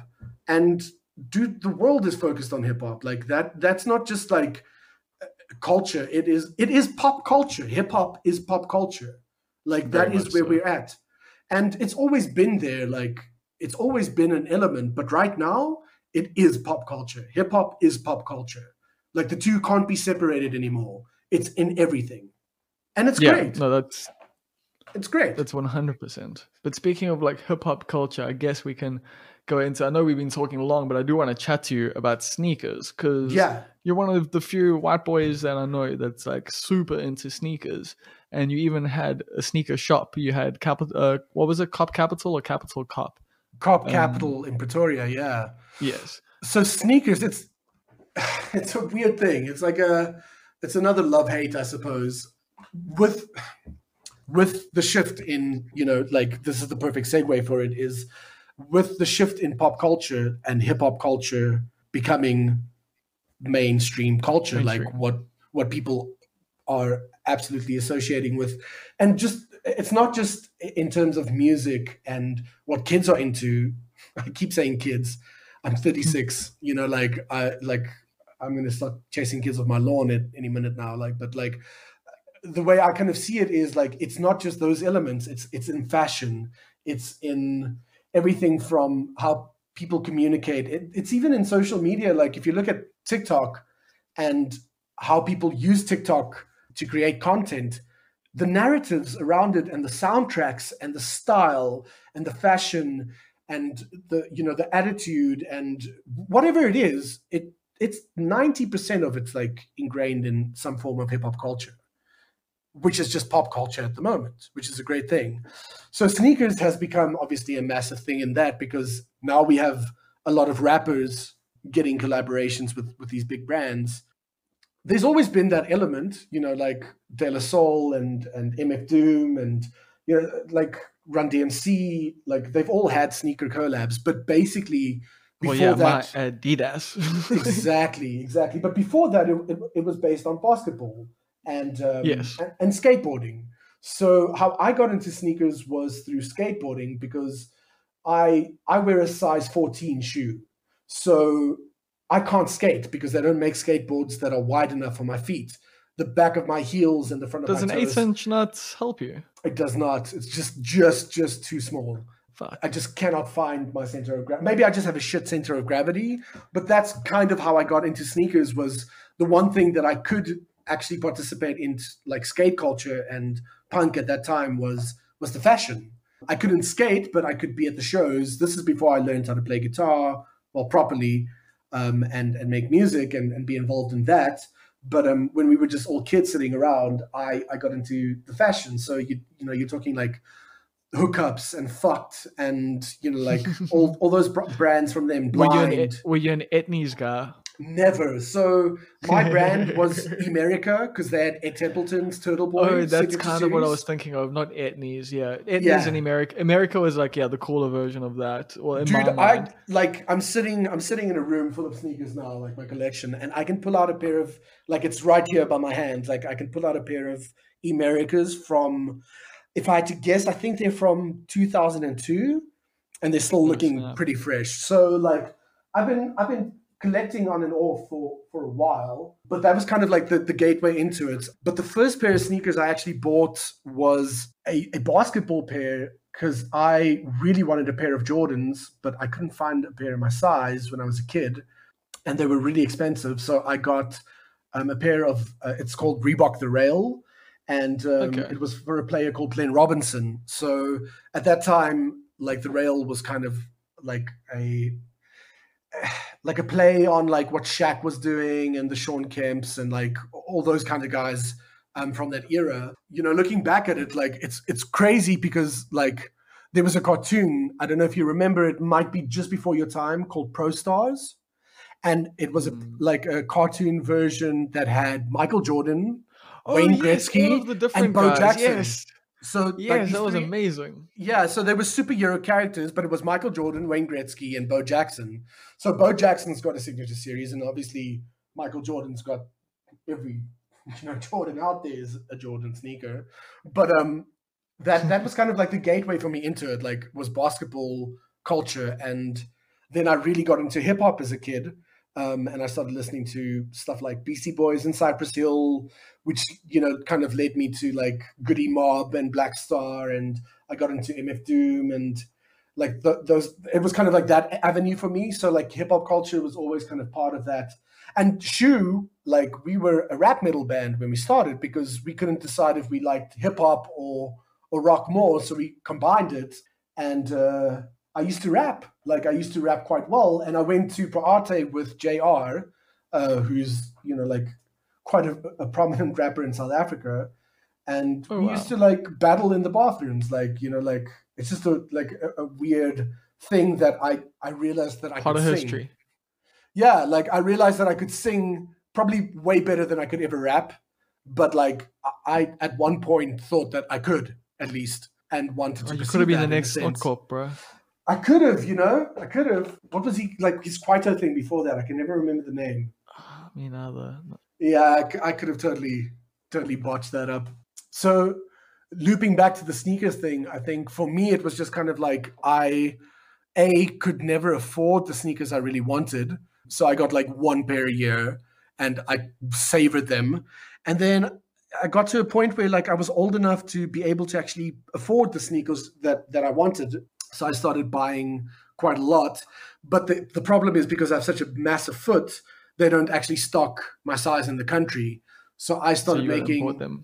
So I was starting to make really cool relationships with people in Europe and America and importing sneakers through that and being in the music industry and that kind of being interlinked. I made a couple of really cool connections and I saw a gap in the market and I thought, like Pretoria could really do this. Like it could really be a place where people have a sneaker identity because we did, but we also didn't. Like it could have like been nudged a little bit more. So yeah, I really went for it, and it's not something that's just easy to do. Like we had like quite a high tier. Opening any sort of retail store is pretty difficult. But opening a boutique for footwear that's niche and expensive is quite something. And it was great. Like I think looking back on it now, like I would have done one or two things differently, but I'm still very fucking surprised that we were able to obtain the level of accounts. And when I say accounts, like the level of product that we did so quickly without having any kind of background in sneakers, in sense of buying. Did you ever do retail though? Yeah. I mean, no, not really. Actually, now that I think, no, I didn't really do any retail before that. Like, I think I worked at Boogaloo's for like a week, and it was like not for me. But no, so it was a massive gamble. But I think ultimately, kind of what happened there was like I just realized that I loved sneakers for myself, and I loved collecting, and I loved engaging with people about it. But I fucking hated retail, and my dad got really sick, and I literally I made a call based on two elements. My dad was sick and needed someone to look after him, and my mom needed help, and we also basically in South Africa, like we don't get allocated the best stuff, unfortunately, and there are stores that get really decent stuff, but it's like, let's say in a month there's 10 releases like of really good stuff internationally. We'll maybe get 1 or 2 out of 10 in a month, and it's just not really sustainable if you look at what people really want. So and this is not me knocking like the divisions of Africa in terms of like the big brands in Africa and like the people that work for those brands, like they truly love those brands and they're pushing for those brands to do well in Africa and have a footprint. But those brands as global entities and massive corporations, they don't give a fuck about us. Like they don't allocate stuff to us. We really don't get product here. It's like, it's shitty. Like any sneaker person, sneakerhead, enthusiast, whatever you want to call it, that you talk to, they'll tell you right now, like, it's just like, it's impossible to get anything because they don't give a fuck about us. They just don't. This sounds like being a part of any small subculture in South Africa. It is. Like it if is. you like, I play Magic the Gathering, and it's like for the last 20 years, people have just complained about, Wizards not giving a fuck about us, and they don't, because they don't need to, because they're just providing whatever stock they've got to you and focusing on where they actually make money. Yeah. Like I said, like it's not a knock on the brands and the people who represent them here. Dude, like, I mean, trying very hard. Like Puma just launched a capsule with Nomzamu, and like, it's phenomenal. Puma did a capsule with Daniel Tinchong like a couple of years ago, like amazing. Nike did a capsule or like a ID with Karabu Poppy. Like, stuff is happening, and people in Africa are pushing for African identity within these sneaker cultures, and like, they're doing really good work, and like, they're killing it. But it's also at the same time, they're pushing a different thing where like the average sneaker buyer, they just want to be able to buy the same thing that you would be able to buy in the States. They just want the opportunity to be able to buy the same thing. You know what I mean? And that's kind of like where the gap is at the moment. We just don't get shit. And the guys on the ground here that are like pushing really hard, and they're creating an identity. So we're kind of like at a weird crossroads where like the people I do know in the sneaker industry of the, said brands, I'm going to mention names, but like these guys are like visionary level, like killing it. Like, they're really doing cool stuff, and they're pushing Africa. They're not just like pushing the brand, they're pushing the representation of the brand in Africa, which is really cool to see. But for me, it was just a thing of like, I couldn't maintain the level of focus and enthusiasm that I needed for the business to actually keep thriving. And we were doing really well. Like, what we built in 2 years was crazy. Like, we were doing quick strikes with decent product, but I couldn't maintain that and like tap out and look after my dad. So I chose family and that responsibility over having that business. And I don't regret it for a second, because through Cop Capital, I met amazing people. I had a chance of like seeing how the wheels and the cogs of the machine actually work. But yeah, you realize that you hate retail. Yeah, but everyone fucking hates retail. Like, anyone who's in retail that tells you that they like it are fucking lying. Like, yeah, I did my time. There's the parts of it that are enjoyable are the people you work with usually. And some of your regulars. Like, because I used to work at Revolution and Gateway, which was a skate shop. So I've sold many a sneaker in my time. And Jamie Thomas Fallen Aces are my go-to skate shoe. Very nice. Yeah. Very nice. Fallen never really made anything in my size, so I've never owned any Fallen pieces. Sorry, man. I was just Fallen and Zero were like my identity. Zero is a big one for me too. Yeah. But I mean, like, even that skate, like the skate lifestyle and, like the identity of that, like how that bled into sneakers. Like, if you look at like Nicky Diamond, and you look at Supreme, and you look at Palace, these brands that were like, and even Fucked, like, these brands are all like, they're skate brands that are from like, the 90s that are now streetwear brands. They're not skate brands anymore. They're fucking like massive crossover, like almost corporate level. Well, no, they are corporations in a sense. They are corporate level, and also at the same time, they brought in, because of how popular skateboarding, skate shoes were, Nike SB became a thing, Adidas SB became a thing. It's still a big thing now. Like, the SB Dunks now are stupid. Like, everyone's collecting them and buying them. And it's cool, but like, it's cyclical. Like I said, like it's all like music, like movies, like arts, entertainment, like pop culture, like all those things move in cycles. And like, it's always so funny to me, like how upset people get about things changing. Like these, like diehard white guys with guitars. And it's funny because I'm a white guy with a guitar. Like, I was that guy. I was in that band. I've stood on that stage, and I'm sure like this is gonna probably like upset a couple of people, but like, sorry, nah. Like, it is what it is. My view on it is just things change, things evolve. Like, either move forward and adapt and understand that, like, the minute things become stagnant, that's when things actually start getting dangerously boring. And why would you want to be a part of that? Like, I personally always want to be moving forward and growing, and that's across border. That's just like, as a musician, as a streetwear, footwear, sneaker enthusiast, as a person.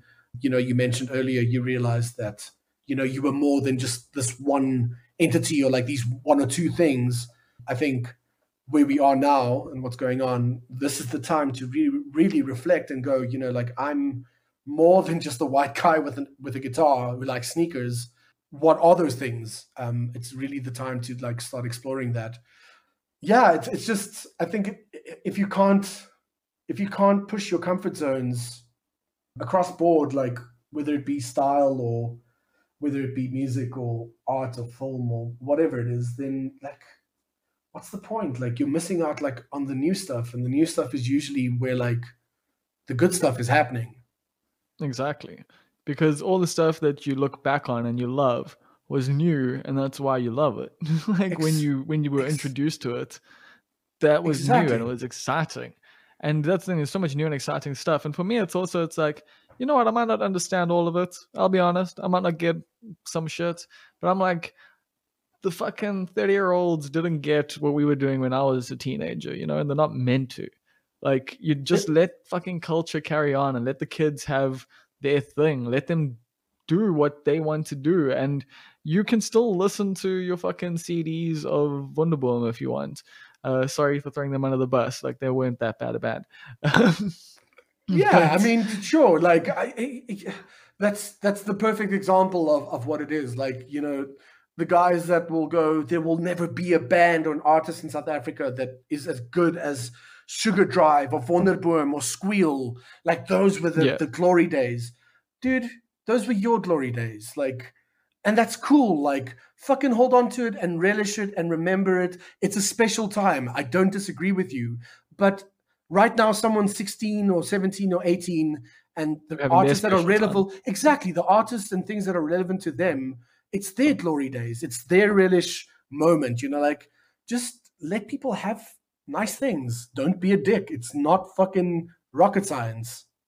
I kind of disagree with you a little bit there, but yeah, I feel like we would talk for too long if we start getting into the merits of that. Because I'm a big fan of being a dick about things, and, like, both for your enjoyment and others and whatever. But I feel like we'll troll life. Yeah, like, I'll take it like with a grain of salt. It's not troll life.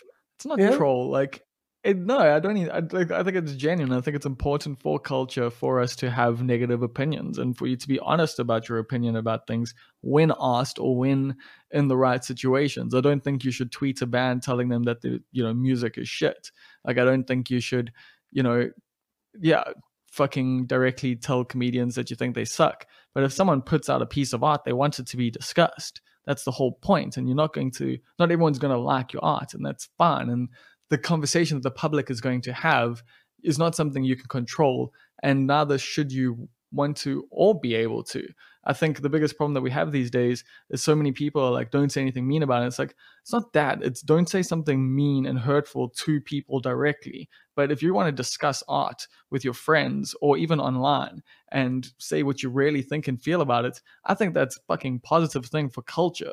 Like, I genuinely do. And I think this whole thing of let people enjoy things is in some ways destructive in a way to silence people from criticizing the thing that you might like. Not necessarily you. Like, I think we kind of missed each other on that. Like, my whole tirade, but before that was literally me going off and, like, making negative. That's what I'm saying. I would disagree with that part. I just think what I meant about, like, just let people live and, like, have nice things and don't be a dick is just the fact, like, that, like you said, like, don't be a dick. Like, you don't have to tweet the band and go, yo, like, this is fucking terrible. But if a piece of, but if the band is searching their own fucking name and you've said that they suck, then fuck them. But that's on the fucking band. And then, like, I've been in a band and that's happened to me. Like, you know, like, of course, like that's part of the cycle. I just think like, don't go out of your way to fucking like, you know, like ultimately, I think it comes down to like, don't go out of your way to be a dick to someone because their view isn't the same as yours. Like a healthy debate, yeah, fucking great. Like that's awesome. And holding on to your glory days and, you know, telling everyone that Smashing Pumpkins is the be all and end all of alternative music is your opinion, and I'm sure there's merit in it. But I will put it to this though: if it wasn't for Billy Corgan, we wouldn't have Kenny Omega versus Rich Swann coming up. So. Okay, yeah, fucking, I'll give you that. Like, I think I just threw in Smashing Pumpkins because I was listening to them earlier today, thinking, Jesus, the recording is actually pretty fucking terrible. How did this like get so many Grammy nominations? But yeah, Billy Corgan is definitely the man. But he's also like one of those artists that just like said whatever you wanted to say and got away with it to an extent. But yeah, critique is fine. I just think like there's a constructive way of doing it, and then there's like a dickish way of doing it. Just don't be a dick about it. Like, critique something, that's fucking cool. Like, we went off on the Zack Snyder thing, like, at the beginning. We literally started this conversation. Exactly. Like, hating on something. Like I said, like, he's mastered the art of slow motion and epic sound design. Lens flares, bro. Lots of those.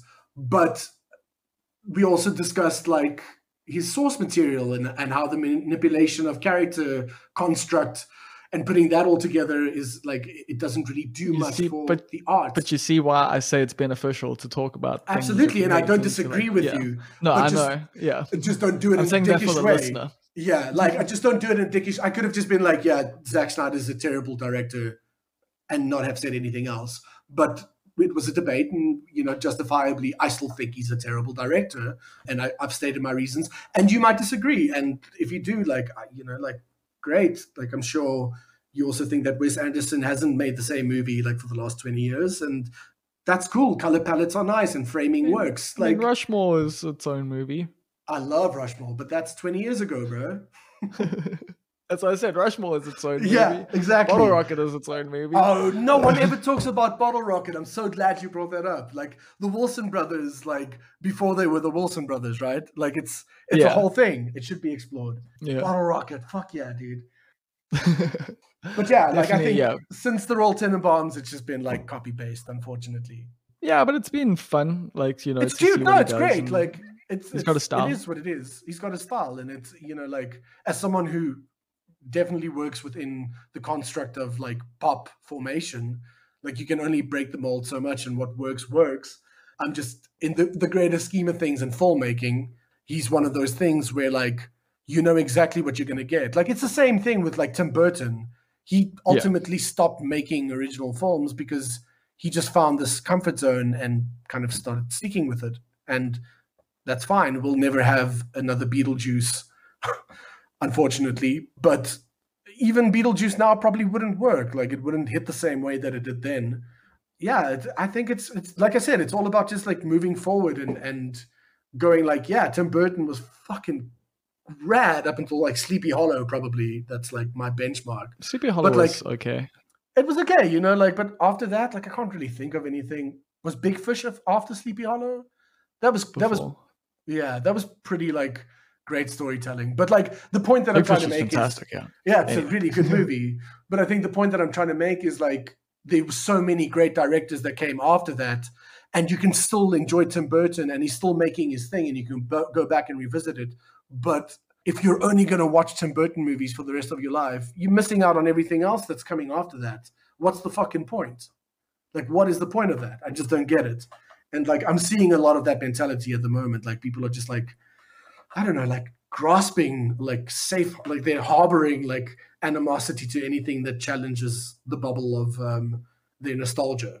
Yeah, like, and I think that is something that is going to happen as every generation gets older. Like, I think it's just been a battle that will happen as people get. It is. As you get older, you start to settle into things that make you more comfortable, and your peers ultimately. Pardon? I said your peers ultimately kind of like portray and reflect that, I guess. Like, I think I'm just seeing it more now because the people my age, like, I'm just taking note of them being so like, apprehensive against moving forward, where I'm Oh, they're sure, scared. yeah, I'd like everyone's Because they're scared, scared of like, getting older. That's the old days are gone, bro.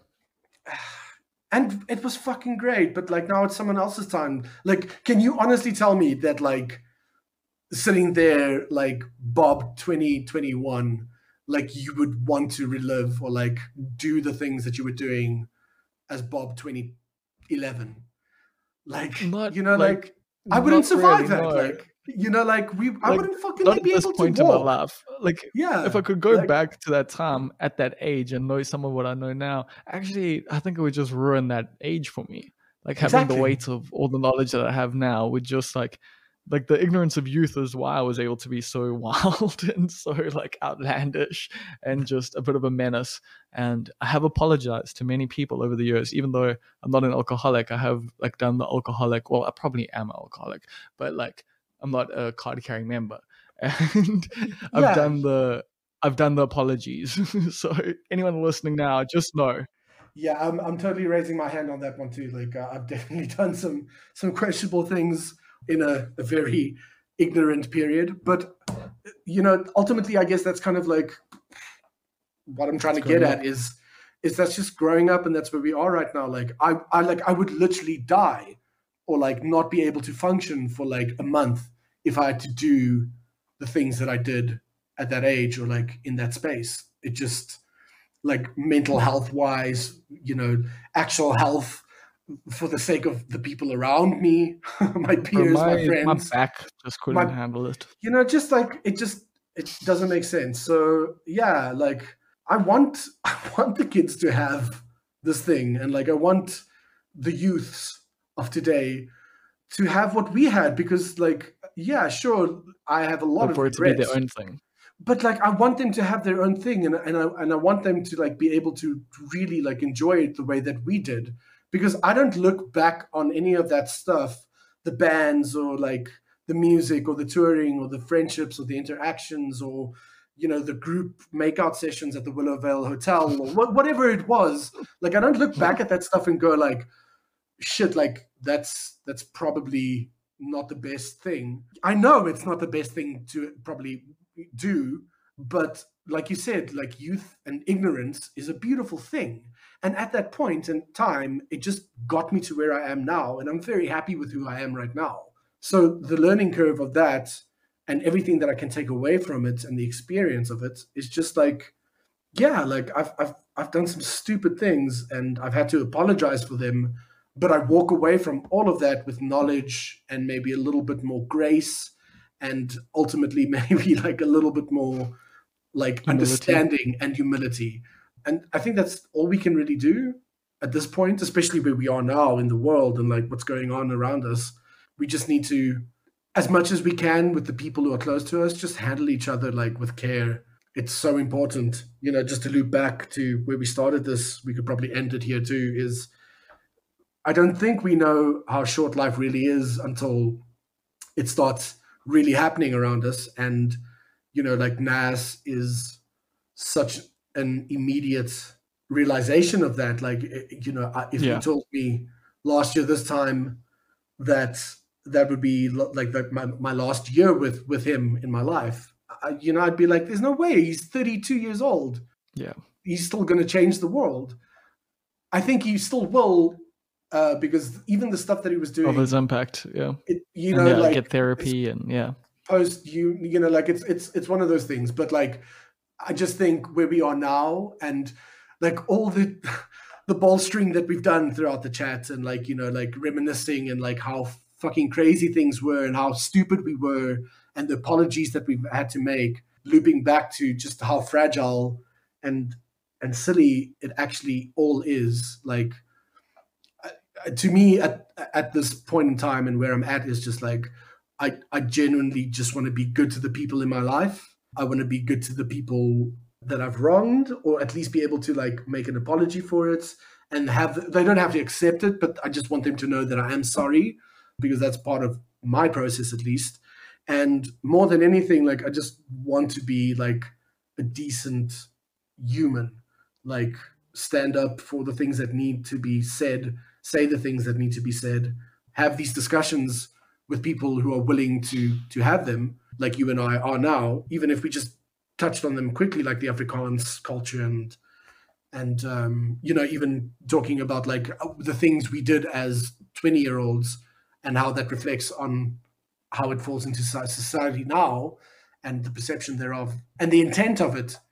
We both know that like the intent then wasn't anything negative. It was just us being morons. But I think it's important for us to be able to go, yeah, we were morons. Well, exactly. Like, as I said, like for me, I was trying to challenge culture in a certain way, but that also, culture also says, you know what, that's actually fucked up. Why are you trying to challenge us in that way? Not feeling it. So that's the ebb and flow of culture. It's like it's great because it really is. But here you are with a podcast, and you're still challenging culture on like a weekly, monthly basis. Like you're just doing it as a more evolved and understanding human, and I think it's a beautiful thing. Like it's ultimately like it's just a beautiful thing to be able to go, you know what, like I was such a fucking dick when I was younger. I'm sorry. I know this, and I can definitely like own up to it, but I've learned from it. That's the most important part, right? Is being it is, because the problem is the not learning from it. A lot of people carry on just being dicks for the rest of their lives, and like that's the thing. At some point, you just got to look in the mirror and go, "Is this who I really want to be?" And if the answer is no, then ask yourself, "Who do I really want to be?" and try and become that person. I do need to ask you one last question, though. This is a listener question. This is by someone who we've mentioned multiple times in this podcast. Martin Barrios asks, what is the earliest memory you have of really connecting with music through a specific album that you listened to as a kid? And if you could go back in time to that kid who had just discovered the power of music and give yourself advice, what would you say? Let me dig into the archive. Marty doesn't come with chilled questions. Yeah. Fuck, I love that guy. Like that guy. The conversations and just the space I hold for him is I love you, dude. What a fucking great question. I think if I have to sit and really like analyze it, the answer will probably be different. But right now, just off the top of my head, I specifically remember sitting in my lounge, my parents' lounge, with a Leonard Cohen album, who I sarcastically referred to earlier. I think I was probably about like 5 years old. What the fuck? And, yeah, man, like my mom plays piano and the organ and guitar and was a ballerina, and my dad was like a famous TV reporter, like he was on the news. So I grew up at the SABC, basically. Like that's all I knew was like entertainment. So music and film and TV shows, like it was just part of my life. I didn't know anything else. Like for my 5th or 4th birthday, my dad got Zed to show up at the door. Like, oh, fuck off. Yeah, like just, like it's so bratty to like say a surprise, but it's like the best thing, like I'm so grateful because that shaped so much of like what would become my life. And I think I remember sitting with the album sleeve, and the album's called I'm Your Man, and there's a track called Everybody Knows, and I probably understood 3% of what the fuck he was singing about, but there's a certain rhythmic element to that song, like the tempo of the song and the way that he's phrasing the words. It's almost got like a hip hop feel to it. It's obviously it's fucking poetic. Like the whole, like everything of it is just like the whole concept of it. The world is basically like it's fixed. Like the game is fixed. You can try. No, I know the song. I've referenced it like in Marathon. And it's still with me, like I love that song. But I remember sitting like trying to read the lyrics to this, just being barely able to read.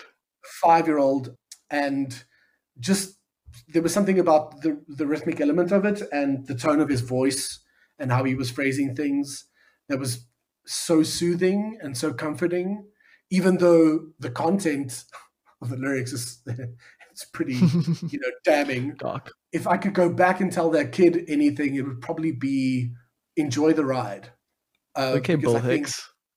No, yeah, well, fuck, dude. Like, looking back on it now, and anyone that's worked with me will tell you this, I'm impossible to work with because I'm very hard on.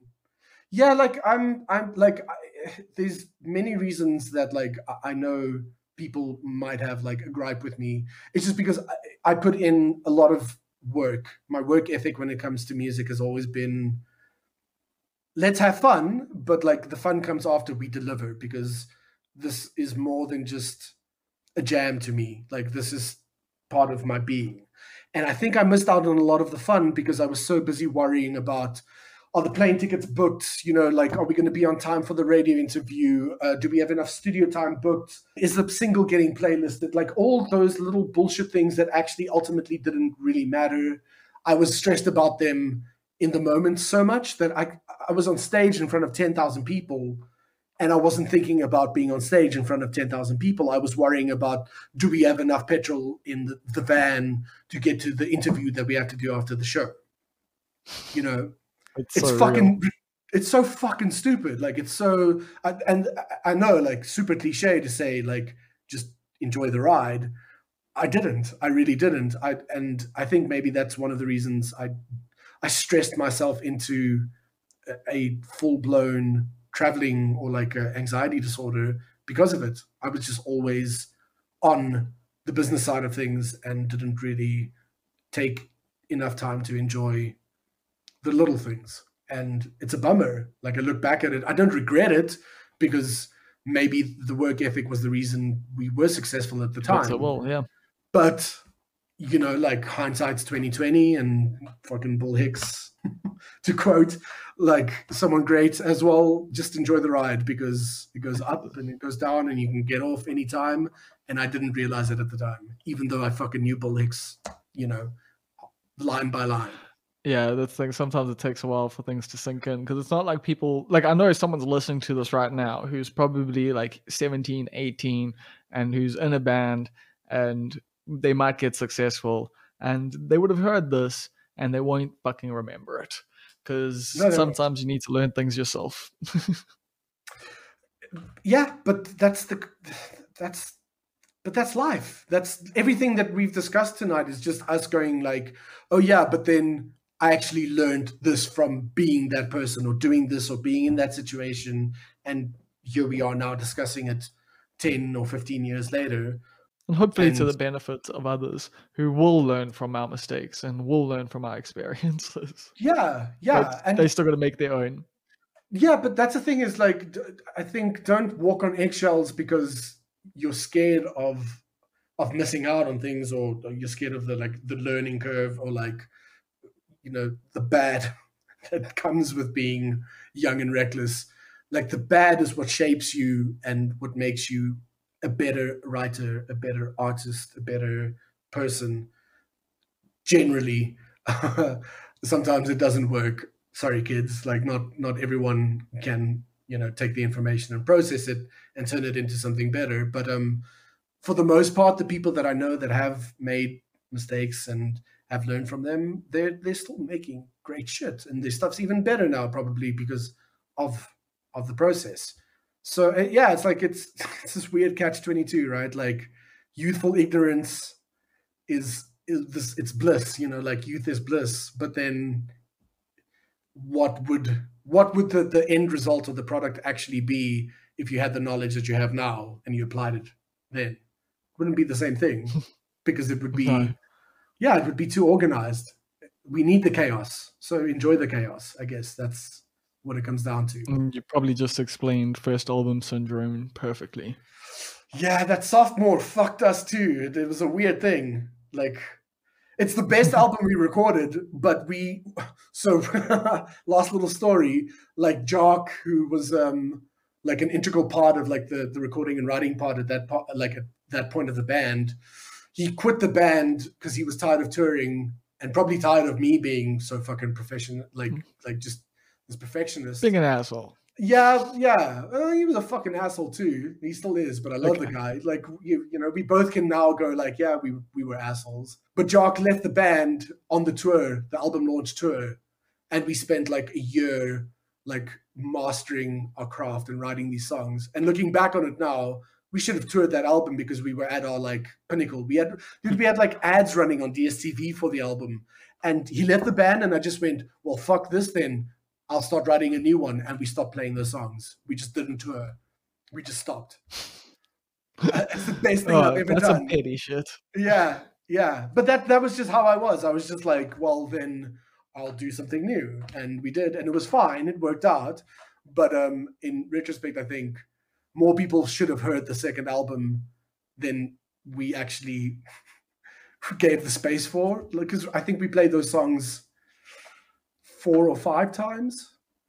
Well, I think everyone remembers your first album. Of course. That was like the gateway. And then we got better, but I was such a fucking dick about it and so petty that I couldn't handle the second album being so good and this, person being so involved with it, like leaving, that I went like, well, fuck you, I'll show you. And that's kind of like what happened to the band. Like I couldn't deal with the pressure of following up that first album within my. The thing is, the second album is better. It's so much better, but no one heard it because I was petty about the internal process, which is a stupid thing to do. Yeah.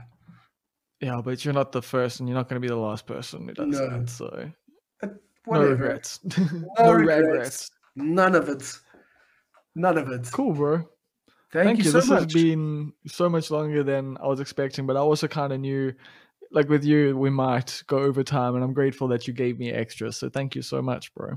Thank you for having me. And like I said, I think I really enjoyed being able to go back and reflect on some pretty questionable things that we've done. And it's really nice to be able to go and hear it from you as well and be genuinely sorry about those things, but also know that if it weren't for those things, we wouldn't be where we are right now. And I think it's important to just be able to look back on all of this bullshit and appreciate that we're still here. We've lost a lot along the way, but